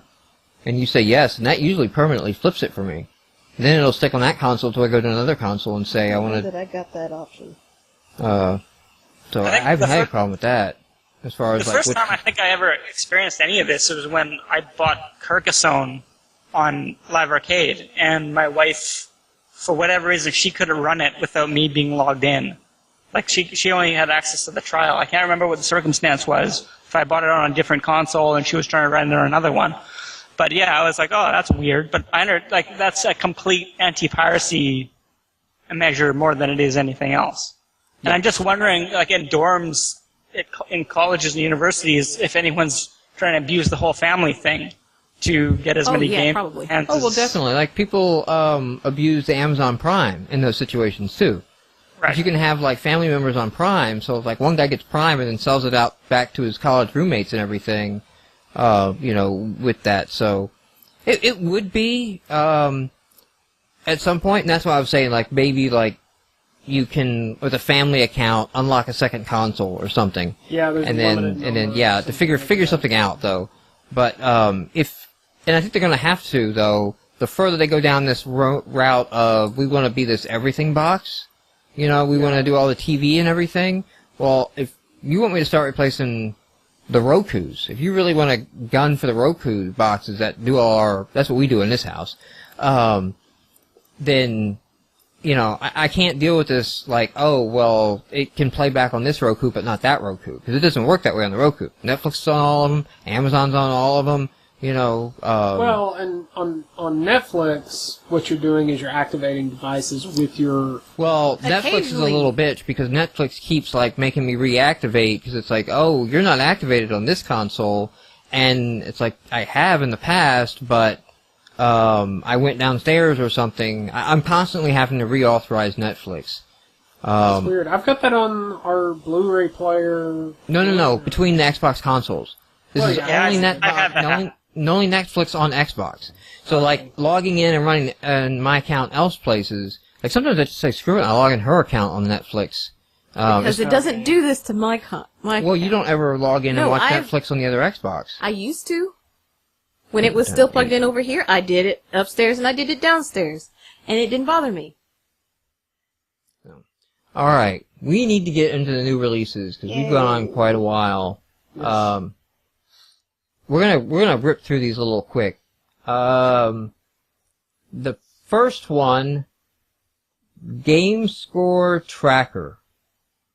I don't think any of us even actually like dug down and look at this. No. Like, I did. It's track the game score of your friends. It's Yes. just a menu app. This all it is. It lets. There's no APIs to hook into to do anything interesting with this. So No, it's like, oh, I'm gonna Yes. have an EP war with my friend. Let's use this app. you have that already in the friends browsing list, and you can see so much more. It's just for the more OCD achievement horror. The Book of Biblets, Part 1 in the beginning. Yeah. It's Say a it, bunch of dude. Bible stories, trivia. There were a couple moments where I'm like, is this supposed to be a parody? No, No. not a parody. There were a couple it's Poe's Law. Go look that up on the internet. Not a parody. Next one up, we did video on Wabbits Jumping for Fun. So this is a It's a Rabbit competition. Murder Simulator. Smash Brothers with rabbits. It's that kind of brawl. It doesn't have special moves or anything. Yeah, I mean, it's not a fighting game. It's more... I guess if I had to name But see, like in something- Brawl, you can get like 4 or 5 people playing. Four Yeah. people playing at once. That's what I mean. So it's that kind of game. I mean, if you're familiar with the indie games, maybe more like a ZPK Yeah. type. I would almost think the original Mario Brothers. Not Super Mario Brothers, but actually Mario Brothers. With being able to have like 4 in at once or whatever. Yeah. Yeah, except there you had something to do. Well, Like yeah. you were flipping over the turtles and kicking them. There is a challenge mode that I'm assuming is kind of like puzzles, scenarios, objectives, stomp these so X number of rabbits in Y number of seconds or whatever. Right. So that's what you do. You hop around, and you just try to land on top of the other rabbit. And make That's- them explode. And make them explode into bloody little pixels. But we went ahead and did video of it. I mean, it's okay when you jump into it. Of course, there is a thing about multiplayer games, and a lot of games are like, hey, well, that's fun with a lot of people. And it's not the game, it's the other a lot of people. Yeah. No comment on that? Alright. Spartans in Candyland. We did some video on this one as well. So this is a dual stick shooter scroller. So you're running around a map. It's kind of a any direction top down shooter that you can run around, and it looks like you run from checkpoint to checkpoint. Just random locations appear on the map somewhere. You fight to get to those. And so you choose a Spartan to play, and you have, like, stuffed teddy bears and candy and things like that to pick up. It's a really weird in the concept. suburbs. But I had a lot of fun with it. I can't tell, like, you brought this up when we were recording the video, and I hadn't thought about it, but I can't tell if there are other levels or if it's just an endless series of checkpoints, but... It seemed to be an endless series of checkpoints. God, I hope it's not. It was pretty fun, but again, it's multiplayer. Next game up is our RPG this week, Silent Call 2. You played video on this one. Yeah, it's a kind of a hack style. It's definitely more adventure than RPG. More adventure than role playing. Yeah, I mean you've got stats and stuff like that. A lot of dungeon crawling. Equipment. I did not like the controls. Yes, the controls are kind of awkward. And we actually ran into this while filming the video because you can use the right stick to select an object that's not on the square where your player is, and then bring up a menu to interact with it. Or you can use the default action, or you can... Stand on the object, and then bring up a menu, and then interact with it. And that wasn't obvious to get the stairs to work. Yeah, the question of whether you can target something with the right stick or not, and whether you can... what the default action is... Because it wouldn't let me pick up meat or bread when I'm not on that, but it would let me pick it up. And I was. You have to, I was going to say, you have to stand on it. Yeah. We did not do video of Cassie's Christmas Magic. This is a $silver game. This is one of the first times where they have not amused me at all. Really? I didn't even Usually I'm amused by their stupidity, because he means it to be like that. But you know what? This one gets a fuck you. The Cassie games, though, are really just, like... He shits them out. Cute girl with some video segments, and that's all they've ever been. Are you only allowed to make 10 games a year on an account? Yeah, but that doesn't stop you from having multiple accounts, and I think they're up to like 5 or 6. At least in trial. And you wonder how he does it. Could not tell if this screensaver. The games don't bother me as much as I think they do other people. Because he knows his market, right? When you get them all together at once, when you actually see like all of his accounts and all of his games at once, you realize it's like all the games people complain about. Like, you know, it's always that case of like, wait a minute, it's just one like we eliminate this one problem, like 80% of the issue goes away. No. Sorry, you are the... No silver dollar. But last week was not the case. Yeah, there's You are the weakest link. Next one up, 9-Cat Adventure. We did video of this, and let me tell you folks, if you wanted a 9-Cat game, this is it. This is the 9-Cat game you wanted. This is, like... It feels wrong to say better than expected when you expected nothing out of something. The Nyan Cat game was whether you could sit there and watch the endless YouTube video, like how long you could do that without, wanting to blow your brains out. That's the drinking game. It's really interesting, though. It's really kind of good because it's a forced scroller, but it kind of mixes up all the variants on the forced scroller. So normally you have like the helicopter game, right, where you hold the A button to go up and let go to go back down and A to go up. And so you have that, you play for a bit. You have the just run and jump and don't hit anything for a bit. You have the VVV method of like switch gravity up and down and change it that way. You have one I hadn't seen before where you go into little boxes, little toasters, and then you eject yourself out of the toaster and go into the next toaster, and some of the toasters move, or spin, and you have to like line up your shot so you don't shoot yourself off screen. Is there one that I'm missing? Is there one of the... And the best mode by far is party mode, because then it just cycles through all of them, almost randomly. And you never have an idea of like, what am I supposed to be doing at the moment? Plus, there's drugs. I'm not making this up. Not the drugs that were used in the making of the game. But there's actually pills to collect. 9-Cat collects pills. Take the speed, take the downers, take the stuff that wigs you out. That, changes the screen to even more psychedelic levels. I don't know, Carrie left, but if she listens to the podcast this far, epileptic warning on this game. Very much so. This can induce some Serious. seizure It almost activity. did it to me. I'm just like, oh god. We did video of this. Next one, North Pole Zombie Massacre. Hated it. This looks like another sniper game. It's a 3D shooter. I mean, it's kind of your Wolfenstein style. Shoot the zombie L's, shoot Do the zombie you move C's. around a map, or are you a lot fixed? There's a map. There's a map. You collect presents and drop them off in the sleigh. Yeah, it took me forever to find the sleigh, actually. It came right there for me. I think it's a random. Yeah. It was rough. Next one up, Fun in the Golf. Sorry, this is where my whole 80-point pricing frustration comes in, because that game's 80 points, right? And if how could I possibly price my game at the exact same price as that? Because there's no value distinction between that game. I'm just picking. I'm not Just think of yourself as zombies. You're the next zombies. Well, yeah. I don't want to pick on this game in particular, but you can just tell by looking at the box art and the screenshots of what kind of game it is.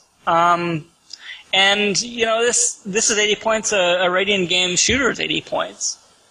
There's no value distinction anymore. You've completely gotten rid of the economics of making games when everything defaults to $1. It doesn't matter if this took someone a weekend to put together or 6 months. And that's the frustrating thing about people like Indie Gamer Chick suggesting that everything should be $1 on the service. It's just a self-fulfilling prophecy. Yeah, there's that of it, and that's why I think the list factor is more. The psychological is there a little bit, but you won't make it on the list, and if you're not on the list, you won't get seen because the lists are unit based, not price based. If that was fixed, and then you were rewarded by being on the list by revenue that you were generating, then there'd be a lot more, because then people would look at like, hey, man, it's hard to get 5 times the sales with $1 than a $5 game, and there might be a trend to keep it high, but unfortunately we're at that point already. Like the race to the bottom has already happened. We're at the bottom. Yeah. This is what you don't want people to happen, and I don't know what to say. You look at iOS, and plenty of games are releasing at $3 to $4 seems to be the going rate for iOS games still. There's a lot of 99-cent stuff out there, but the quality stuff is charging a bit more. And we were talking a lot about Game Dev Story and Kirasoft. I'm not sure how you say their name. They just have a dominating fan base loyalty. Like people love their games, love what they're doing, and like they launched a new game this week, Venture Town, and the comments were 5 stars for like the first 50 or so comments. I haven't actually seen less than 5 stars yet. Review left on their thing, and many people were like, "We just love you. Here's 5 stars. I'm gonna buy the game tonight." And like that kind of rabid loyalty, and they're just plopping down $4 for the latest game. But in theory, like, most developers are going to end up somewhere between that, and like that's the exception. That's like the crazy success story. So anyway, how was Fun in the Golf? Was there any fun in the golf? It was a weird board game. It was like you're trying to move all your ships or were they oiled up birds? I don't know. Some of them couldn't kill some other stuff unless you had like different conditions than what it was for them to move. And if you were beside somebody, it counted you as jumping over them, and so you couldn't move then. And I'm just like, you know what? The tutorial was kind of fun. This shit sucks. And when I lost the game, it played this really weird song. Yeah. Really weird song about like, I won't tell anyone except I'm a game and I can't. And then it's like, okay, I'm done with this. This was after the tutorial. Alright, next one here is Fish Pop. I never won it. Never won it? Nope. Okay. I didn't either. It's an interesting... it's not quite like Go or Othello or even Tic-Tac-Toe, but the idea is you have this game board, and you have to place 4 fish into a single square. Or when you place 4 fish into a single square, they will capture the squares directly next to them, in 4 directions. And then from there, they will capture any other squares that opponents have. They kind of chain out. So the idea is you're placing fish while your opponent is placing fish, and like I said, it's kind of like Go or Othello with a couple of steps removed. Like you have to put 4 pieces in to make a capture. I don't know, if you're into that sort of thing. It's a game. It's a game. Alright, next one up is Racing GP2. We did video of this one. This is a top-down racer. Its graphics are okay. For my taste, it's way too zoomed out. Like it was, I would rather it zoomed in a little tighter. That may be some of the problem with controls too. It's very and the touchy. controls were very touchy, very Very odd. simulation, actually. I can. It felt like an RC racer. Yeah. For the level of customization in tracks and tires and like that, I hope we didn't go out completely, but we lost Matthew. And Matthew's back. Are you there, Matthew? Skype dropping a call. Or maybe Matthew completely dropped it. It usually reconnects. To edit all this.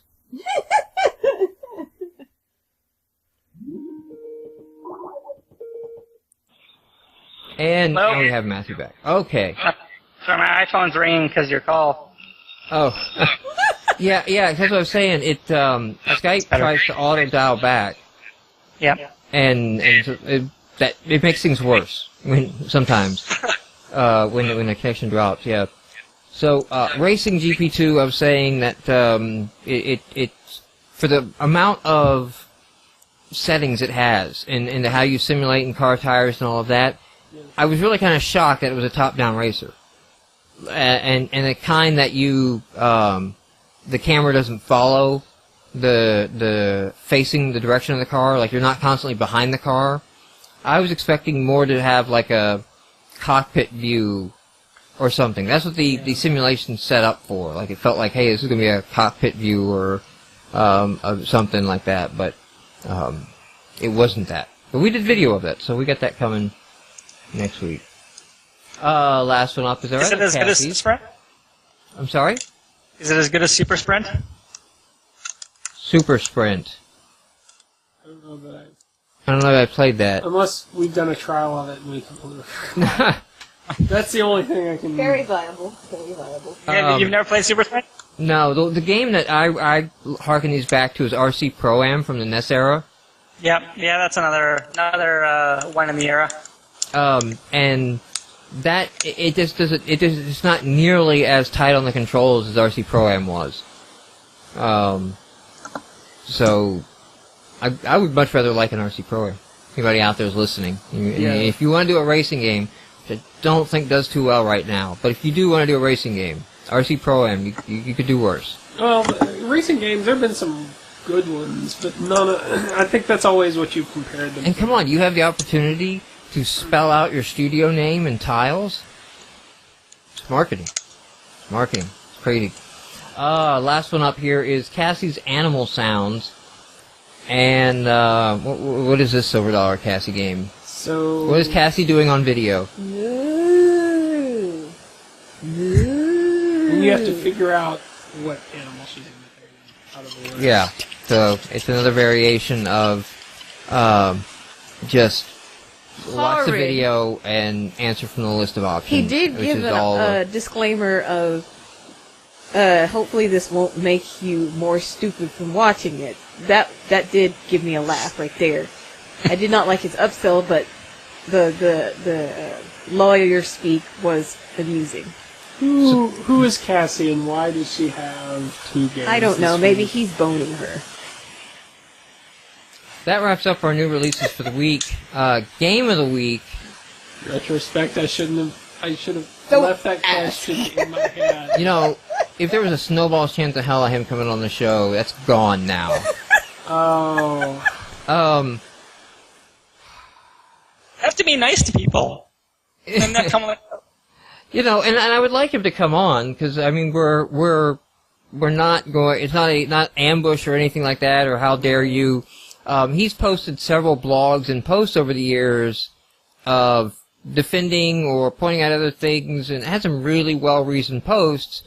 And then, you know, there's a discussion of the Silver Dollar games and the Minecraft clones, and, like, you know, at least the Silver Dollar games Or original. are an idea. You know, like, that's his idea, you know, of like, hey, you sat around and came up with a concept and built a game around it, not just made a feature list of another game and then just cart wholesale began implementing to the point where you even have the same look. You didn't even change the look of the game. And then you really re-release your own game as a zombie version of Angry Fish. the game. So, anyway, Game of the Week. I think after going through and playing them, I think it's 9-Cat. I seriously think it's 9-Cat. What were the ones we did video of again? Just the video was the racing game, 9-Cat, Silent Call 2, Spartans in Candyland, which would be the runner-up, I think. Yes. And Wabbits. Spartans I would give a runner-up, but I mean, 9-Cat is genuinely fun. I enjoyed Spartans and Candyland more just because I don't like the force-scroller genre. Part of me wants to go Silent Call, except I know that's just RPG. It's a bad RPG. There was not anything great about Silent Call. It reminds me of, there was an old Win 3.1 game called Castle of the Winds I played. Anything that reminds you of Windows 3.1 is bad, okay? If that's what it makes you think of, Windows 3.1... No, there is a game on Windows 3.1. If that's what the memories it invokes. Fond days of, where the hell's the window? Let me minimize the programmer. What the hell are you doing, Mom? You have 78 applications running behind Program Manager. No wonder it's slow. It still does that now occasionally. Not the OS itself, the game that ran on the OS. Sicily? Yeah. I liked Nyan Cat and the Wabbits game. The Wabbits game, because I could game it and do what I wanted to, but it's like, if you get on top of one of the waterfalls, you can smash as many people as you want to. Okay, so you figured out how to use the kind of weird hit detection to your advantage. Yes, which is why it's not my top one. Okay. Because there was no small jump, it was only jump. So remember that one where you first start out and you're underneath a waterfall? Yes. You can only go up? Just sit there and let them jump up for that 30 seconds or a minute or whatever it is you have to wait for them not to hit you. And they keep trying to jump on you, and they keep going up the waterfall, and they can't get you. So those are your two, or are there other choices? I kind of like the Spartan guy better than the even though I found out the gaminess of the other one, just because there were gummy bears throwing jelly beans at me. I mean, come on. No, they were stuffed. They had stuffing. You shot the stuffing out of them. You shot the cotton candy out of them. I don't... Gummy bears stuffed with cotton candy? I think they were teddy bears with stuffing. Some of them look like big marshmallow puffs. Actually, gummy now bears. that you mention it, though, Candyland, it would make sense. I thought they were stuffing, too, but I guess it would make sense if it's Candyland. But so you're settling on 9-Cat? Either way, we had 2 games about cute things dying violently that weren't actually cute things dying violently. That's a new genre now. It is? It's a new thing. We think. So 9-Cat, yes? Yes, Nyan Cat. 9-Cat. I mean, come on, you've got... I can't argue with it. 9-Cat yes. does game design evolution. I mean, it it adds new to the force-scrolling genre. It has advanced the genre. And it doesn't, like, it's... The thing I hate about the force-scrolling genre is it's usually... I know you just want to hate on the meme. And I actually don't. I don't care about the meme one way or the other at this point. But this force-scrolling genre, what I typically hate is that, you know, you've got this set path that you have to follow, and if you screw up, you're stuck there until you can figure out how to get through. It's hard as fun. And this turns force-scrolling into just weird... Right. It's still the whole class, the whole genre of the force-scrollers, it's still a high-score, you know, how far can you make it game. It's not it's not anything else, you know, it's just like, hey... not a quest or anything going on here, and just going for high scores, do better than you did last time. Yeah. So, alright, well, NCA, the 9-Cat Adventure, GameMarx Game of the Week. Before we get out, anything to leave on Matthew? I could talk for hours. I could probably talk for hours. I think, just general state of indie right now, you know, I think you actually brought up a good point about a lot of developers leaving the scene, and like Mommy is Best and Arcado and Radiant Games and so on, and Say Boyd, I think I don't know if they're doing Penny Arcade next, that's probably not going to land on indie. It's unfortunate, and I'm one of those guys who just doesn't blame Microsoft for any of this. To me, they built the framework, they got a lot of good code examples out there, a lot of 3D graphics, starter kits, a lot of samples, and then you got Sunburn and Indie Game Freaks as like good leg ups on starting and making something look really professional. And to me, it just seems like a wasted opportunity for a lot of developers who just aren't taking advantage of it. Because you could, like, Orbitron, I'm not going to put it up as a paragon of games, but it's obvious that you can make something really visual and competitive to Xbox Live Arcade games on the indie channel. You can do it. So there's not much of an excuse for people when they revert to crappy hand-drawn graphics and weekend projects. Yeah, and I think we said in past podcasts, the marketplace is not there if you're going to try to sustain an indie company, a game company off of it. You know, if you're looking for anything more than hobby income or supplemental income, you're not. Nobody's getting that really. I think my frustration with it is you could, if developers didn't kind of almost try and sabotage each other by flooding the market with junk. And it's not that, like, there's obviously a lot of examples of really good games out there. But unfortunately, as soon as, like, when Orbitron came out and Volcanoes came out, I think we came out within 6 hours of each other. Within 13 days, less than 2 weeks, we were buried under 25 other games on the marketplace. Yeah, and I don't know that that's so much that there's a bunch of crap, because I think there's a bunch of crap on all of the open marketplaces like that. And I kind of like the fact that it's that open that anybody could, put anything up there. The marketplace, though, is not set up. It's that, we were talking about earlier in the podcast, is that very dated architecture and system. They were not expecting 25 games a week to be cranked out. They're expecting 2 to 3 games a week. Very controlled. Now. Have gone through. Yeah. This is not a discussion I think we need to have now. This we can probably do a whole podcast on. But one of the things that came up last week was, like when John and I were doing videos for games, he would be like, well, this is just a cash grab. And I'm like, well, there's no cash to grab. Well, yeah, like, maybe this is just a hobbyist developer, releasing early, releasing often, doing things iteratively. And it's kind of like, there has to be that question of, are hobbyists welcome?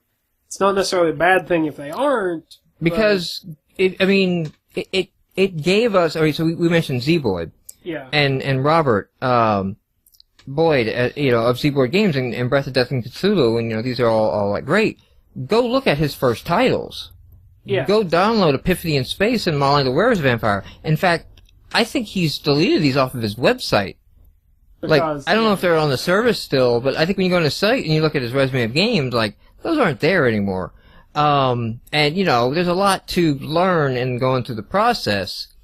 The problem is when the marketplace allows the good games to be buried so quickly and so easily. Right. That, now, all that said, like, financially you can't, but the second part to that is the game industry as a whole, there's a lot of people watching this service.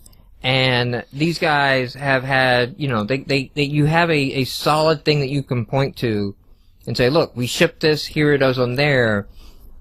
They see it through a game industry lens of like, yeah, okay, so it's a marketplace and it's, you know, you're buried under all this other stuff, but we see this, so yeah, come release on Steam. You know, we see you can do this. Because I've been impressed with the number of games that have gone from Xbox Indies to Steam just direct. And it's like Steam didn't care that they were already on Indies. Like Steam didn't say, Valve didn't say, well, you've already released that, so talk to us when you do your next game and we'll look at it. It's like, no, you want to port your game? Come right on over. We have no... The difficulty with Steam, though, is that they've got a very, very... what's the word for it? Curated? You just... Yeah, well, you don't know what's going to get on or what isn't. And whether your game is going to be accepted or not. They have a barrier for entry. Yeah. And which is what keeps their service reasonably respectable in people's eyes. People don't boot up Steam and they say, oh, what crap am I going to find today? Right. They boot up Steam and they go, oh, what wicked cool game that I haven't heard of yet am I going to find? And is it going to be on sale? Which, I mean, is good as well, too. Like, I mean, that's a good thing, but if there wasn't an open marketplace, a lot of indies wouldn't have a shot, and that's why I was mentioning Robert Boyd, because, I mean, his first games are text adventures on an Xbox console. I don't know if you've seen them or not. And I've been following his Twitter. He was talking about career the other day, and he said if he would have quit after Were Zombie or whatever, like he would be nowhere near what he is today because Were Zombie was such a massive failure for him, and he just kept at it, and he became the company that he is today, where his games are on Steam and he's making more money. And I think that what I would like to see out of Xbox Indies is I would like to see, you know, the stream of just 25 whatever's, you know, they're still going up. I mean, I would like to be able to say, like, hey, that's not a game. That's an application or something, you know, or just some, you know, like iOS has a fart app level check now. Like, you can't release a fart app on iOS. They would just, you know, so I would like to see that level. Like the absolute lowest of the low. Hey, that's a screensaver. We're not going to let you release a Fireplace app. There's no game here, or what you're passing off as a game is so abysmally poor, and the graphics are so MS Paint level that but we're going to say, like, no, you need to at least go get some Creative Commons artwork, you know, and work that in. But I think the marketplace needs to get a much better rating system in place, so that you can have the filtered lists and the recommendation systems, and, you know, like, I can't go to your profile and see the games you've been playing recently and see indie games. Like, that would do more to sell indie games than a lot of the new lists. If, like, your friends are all playing this game, then you would play that game. Well, your friends might be playing this game, but that doesn't show up with the other titles. And that's where, I know you said you're not blaming Microsoft, but that's where I am blaming Microsoft, because there's all these steps where these tiny little hamstrings add up. And other than the Fortress Craft clones, there haven't been breakaway hits of any real Steam level money, and I think that the only reason the Fortress Craft clones have gotten a pass is people frickin' want Minecraft on the Xbox, right? There's a community out there that is large, and the Minecraft forums and Notch are kind of cool guys, and they haven't gone in and cease and desisted anybody. So these guys that were making these clones have gone into the Minecraft forums to talk about their clone. They had a built-in huge audience. They had a day one audience that your game does not have. You don't have an audience where you go to a forum and say like, hey, I'm taking this exact game you're playing now and porting it over here, guys. That's just a rare condition. If you go into an EA forum and say like, hey, I'm taking this EA game and doing this to it, trust me, EA is going to send somebody to talk to you. Well, I think in the bigger example is the ones that have had really amazing success, like zombies and things like this. These are just, remember zombies? Exceptions, complete Zombies I outliers. debunk as being the game that launched when ratings were enabled. Well, right. Like I said, that Zombies came out the week it had its hook, it had its song. It was also top on the dashboard, new release, when you could actually rate a game. So you had to go rate something. Right. Well, like I said, I think it's all of these things can be linked to just these huge exceptions on the service. It's not like there's 20% of games that are going to do just really well. I think part of the problem too is that when you get into questions of being able to fail a game, for like MS Paint level of art, you're getting into subjective judgments, and these things can't be put on a definitive checklist. Like they already have that. They have it. Not right for the service. That's the discretionary term. That's what iOS uses. I mean, you submit to Apple a fart app, Apple will tell you no. Well, yeah, and that's assuming that that Microsoft was going to review these. The issue that you run into is even with a clear-cut evil checklist, you still have arguments over how it should be implemented sometimes. But, I mean, even with the checklist, you have these arguments as far as what is sexual, what is not. Right. What is gameplay that is sexual in nature versus, what is story-driven love interest. How much worse is that going to be, if you say no, however you define it, level graphics? No, but I'm saying that I've never said that we need the peer review, because I think that's bullshit. I've said that a lot of times, that I am paying for this service, and now I have to go review other people's games, and if I don't, then the whole damn thing breaks down. Well, and the difference is, I think that between an open marketplace and a curated marketplace, I do not think that there is one right model. But I think that the choices you make are driven by whether you are open or closed. And right now, Microsoft has decided to be open, but they aren't making the choices around. No, they're closed. I would not call Microsoft's system open. It is very closed. An open system is equal for all comers. Well, no. And they are not equal. They are not equal. Xbox Live Indie Games is open. But the platform is the Xbox, and that is not an open platform. Well, yeah, but to say like this one corner runs under these one special rules is not an open. iOS is open. No, well, it depends on how you define open and close. Okay, Xbox open needs to be open for everyone and equal. Okay, Xbox. If you put in special rules for special people, you're not open anymore. Xbox is a tiered system. iOS is a flat system. Xbox is an open system. You can publish whatever you want on Xbox Live Indie Games. Apple is closed. They have the right. No, you can't even draw that parallel, because you can't put anything you want on there. There is content that is prohibited. You can't have a Nazi. True, but Apple can. All right, cancel. So you can't have a Nazi is the same as you can't have a fart game. That is an arbitrary rule made in there. So that's a wash. You can't say that they're open or closed based on that. I'm saying Apple has declined people for no particular reason at all that they've given. So there's never been an Apple case that is really like, we just absolutely don't want your game that isn't turn around and look at it and it's a fart app or it's a money grab or it's something that's like, that's a scam. Well, okay.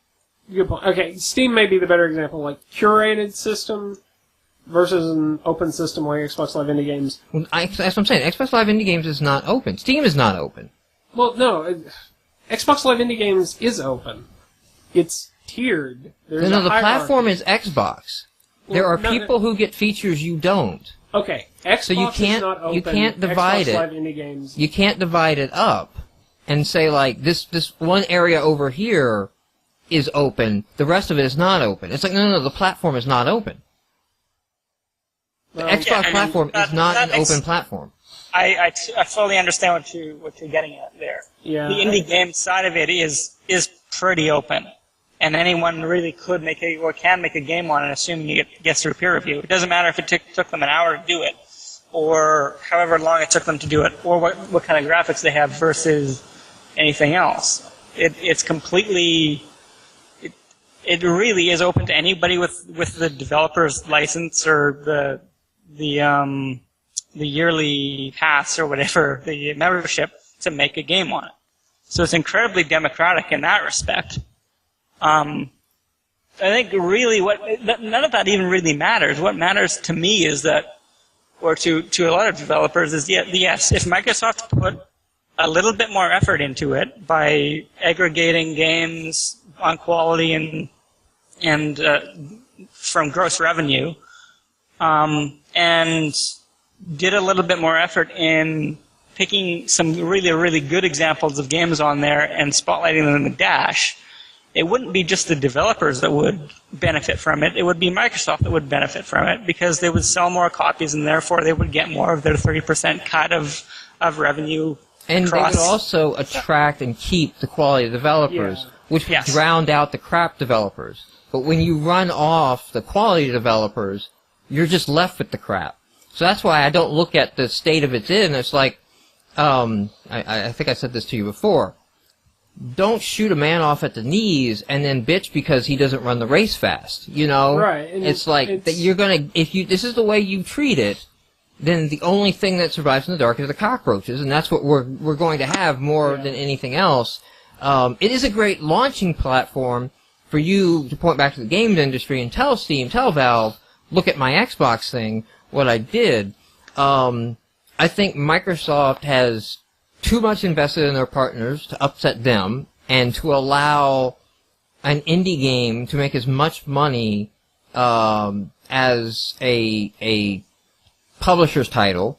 Yeah. I also think that the studios are making, percentage-wise, a lot less through the publisher racket than they make through their indie methods. Yeah, they are, absolutely. And there's another, like, don't upset that, apple cart, because I hadn't even thought of that. And this is really what pisses me off, okay? What pisses me off is the AAA studio remaking the same game every year, and comprised of 100, 200 person man teams that are intelligent motherfuckers like Matthew that can go out and make games on their own, okay? And Microsoft could stop playing to the damn publishers and say, okay, we have a Steam-like marketplace. We have a healthy market, whatever that means. If that means curated, then curate the damn thing. If that means improve the marketplace interface, then improve the marketplace piece. Exactly. Whatever that means. But make it so that a talented motherfucker can say, you know what, EA? I'm sick of being worked to death. The hours are shit. The pay is shit. Get fired, get laid off when you ship the game. Watch you make money. Turn around and watch you sue the studio to get back any money that you don't want to keep. And just this abusive process, that is just very exploitive of the people on there. And it's like, wait a minute, I can go and write my own game and try my own thing. Not for everyone. Not some people want, although it's funny to say this, the security of, the company package and the 401k and the health insurance and everything like that. Of course, in the game industry, if you get laid off a lot, that's not much security at all. But that's true in the business world too, but I think more in the game industry.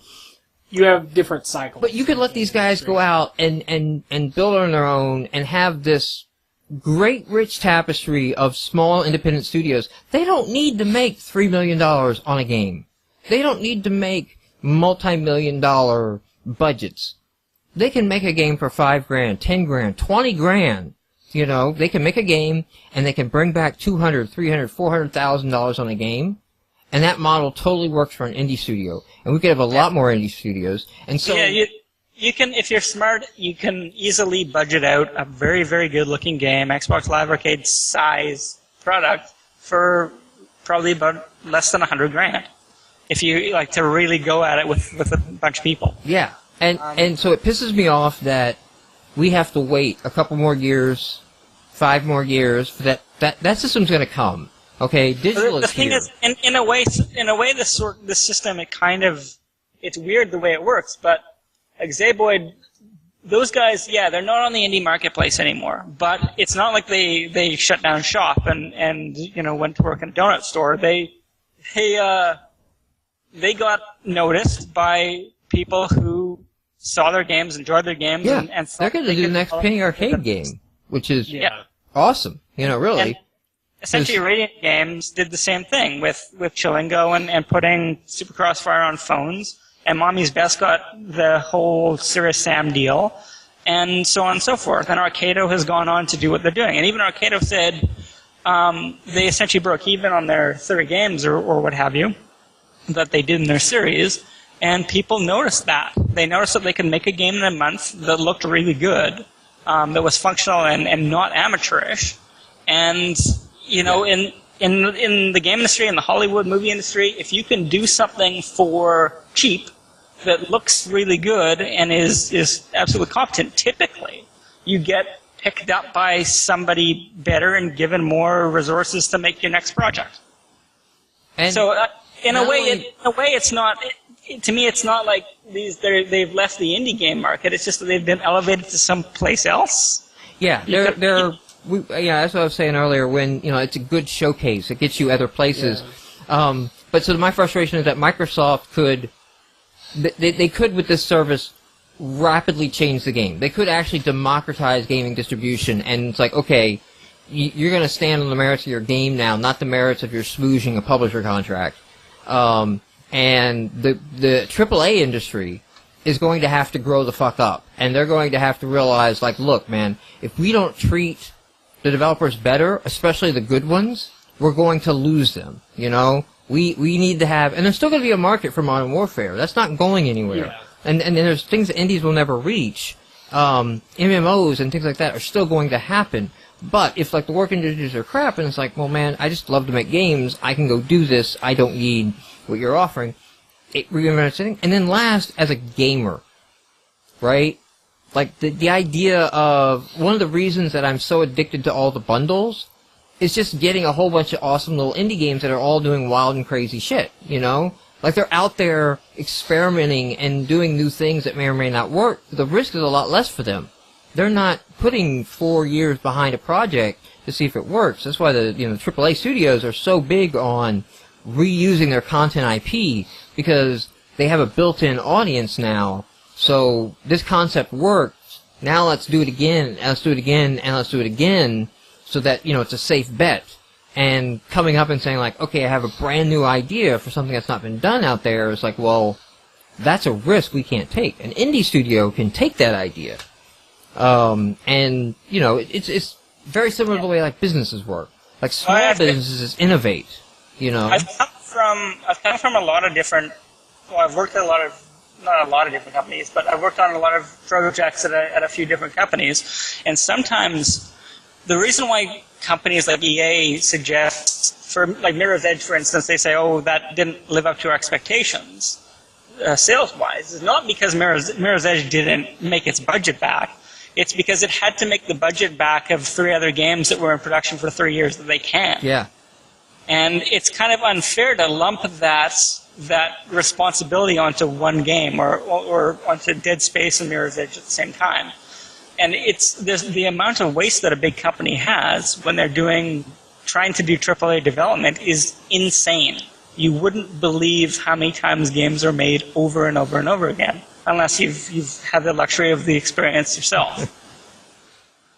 It's crazy. When I worked at Rockstar, and I don't want to make Rockstar sound bad here, but they're very, very picky about things that they do, and you have to do stuff a lot of times until they feel comfortable that you're on the right track. And yeah. It can sometimes be large scale changes or small scale changes, but typically you end up at any company. It's not just Rockstar or wherever. You make the game 3 times over. And you know, mentioning Rockstar brings up a good example with, I mean, this wasn't a Rockstar developed, it was Rockstar published, I think. L.A. Noire? Yes. Yeah. Where basically the game's out, it's doing well, it's critically acclaimed, it's going to be on everybody's 2010 or 20 games 2011 top lists. I don't know if it's going to run away with, you know, Game of the Year awards, but it's going to be in those top 5, and they're shutting down the studio. And it's like, yes. Okay, so what's wrong with an industry that can make something everybody is loving, push the envelope, it's awesome, it's amazing, it's great on all accounts, and everybody's laid off because there's no money? It's just because of, like, that game took 7 years to make, and there's no way it would ever make its budget back. If you take a company, you take a 100 people company, give them an average salary of $70,000 a year, with a calculator you can find out how much money that company is burning. And then put $30 per copy down, you have to figure how many copies your game's going to sell, and that's not even counting marketing. So the numbers are crazy. And with Orbitron, one of the things when I sat down, I thought, fuck it, I'm going to make my own game, is I'm not going to waste a polygon of artwork if I don't have to. I will, every time I build something, it's going to go in there, and I better be damn sure I'm going to build everything I need. And that went from the artwork to the textures and to the audio, almost to the detriment of the game. The reason why extra mode is called extra mode in Orbitron is not because I wanted to call it extra mode, it's because it was, after you hit 100 multiplier, it was just going to say extra multiplier. So I spliced the audio of the extra multiplier, cut that, and appended it to mode, and that's why it's called extra mode. Because I didn't want to bring an actress in for $1,000 or whatever, I'm just going to make up a number, to have her come into an audio studio to record one line. So these are the realities of development when you're dealing with it. At a slightly larger scale, and it gets worse the bigger your game gets. It gets way worse. Well, all right. I think we need to wrap it up. We're record-setting territory for the length of a show. I loved having you on, Matthew. Thank you for coming up on the show. And thank you. I'm glad that you've got all these opinions. A lot of times, you know, the guests get on and they're quiet and they're reserved, and you know, I feel like, okay, well, all right, we gotta go to the next news item. Oh, nothing on that next news item, and I'm glad to have a guest. Either they haven't followed it, that particular news item, or somebody don't want to rock the. On that. So it's been great. Orbitron is a great game. I don't know if you listened to the podcast where we did it. It was my game of the week. You can thank Dylan for. It was your call. What was game of the week though? Well, because Vol Chaos. I wanted Orbitron. Cicely wanted Vol Chaos, so it was your decision. No. Okay, for me. You went for Vol Chaos? It was platformer versus defender style game, and we both suck at that one. Yeah, like that was purely selfish motives. I'm about 5 years older than them, and so I'm significantly skewed toward any kind of that was on Atari. If it was on the 2600, I'm predisposed, and I didn't expect. Honestly, when I launched Defender and I'm sorry, Orbitron, when I launched it the first time, from having seen screenshots and video, but not really paying a whole lot of attention, other than like, oh yeah, I can't wait till that comes out. I did not expect Defender. Like I thought. Yeah, a lot of people didn't. A lot of people expected Wipeout.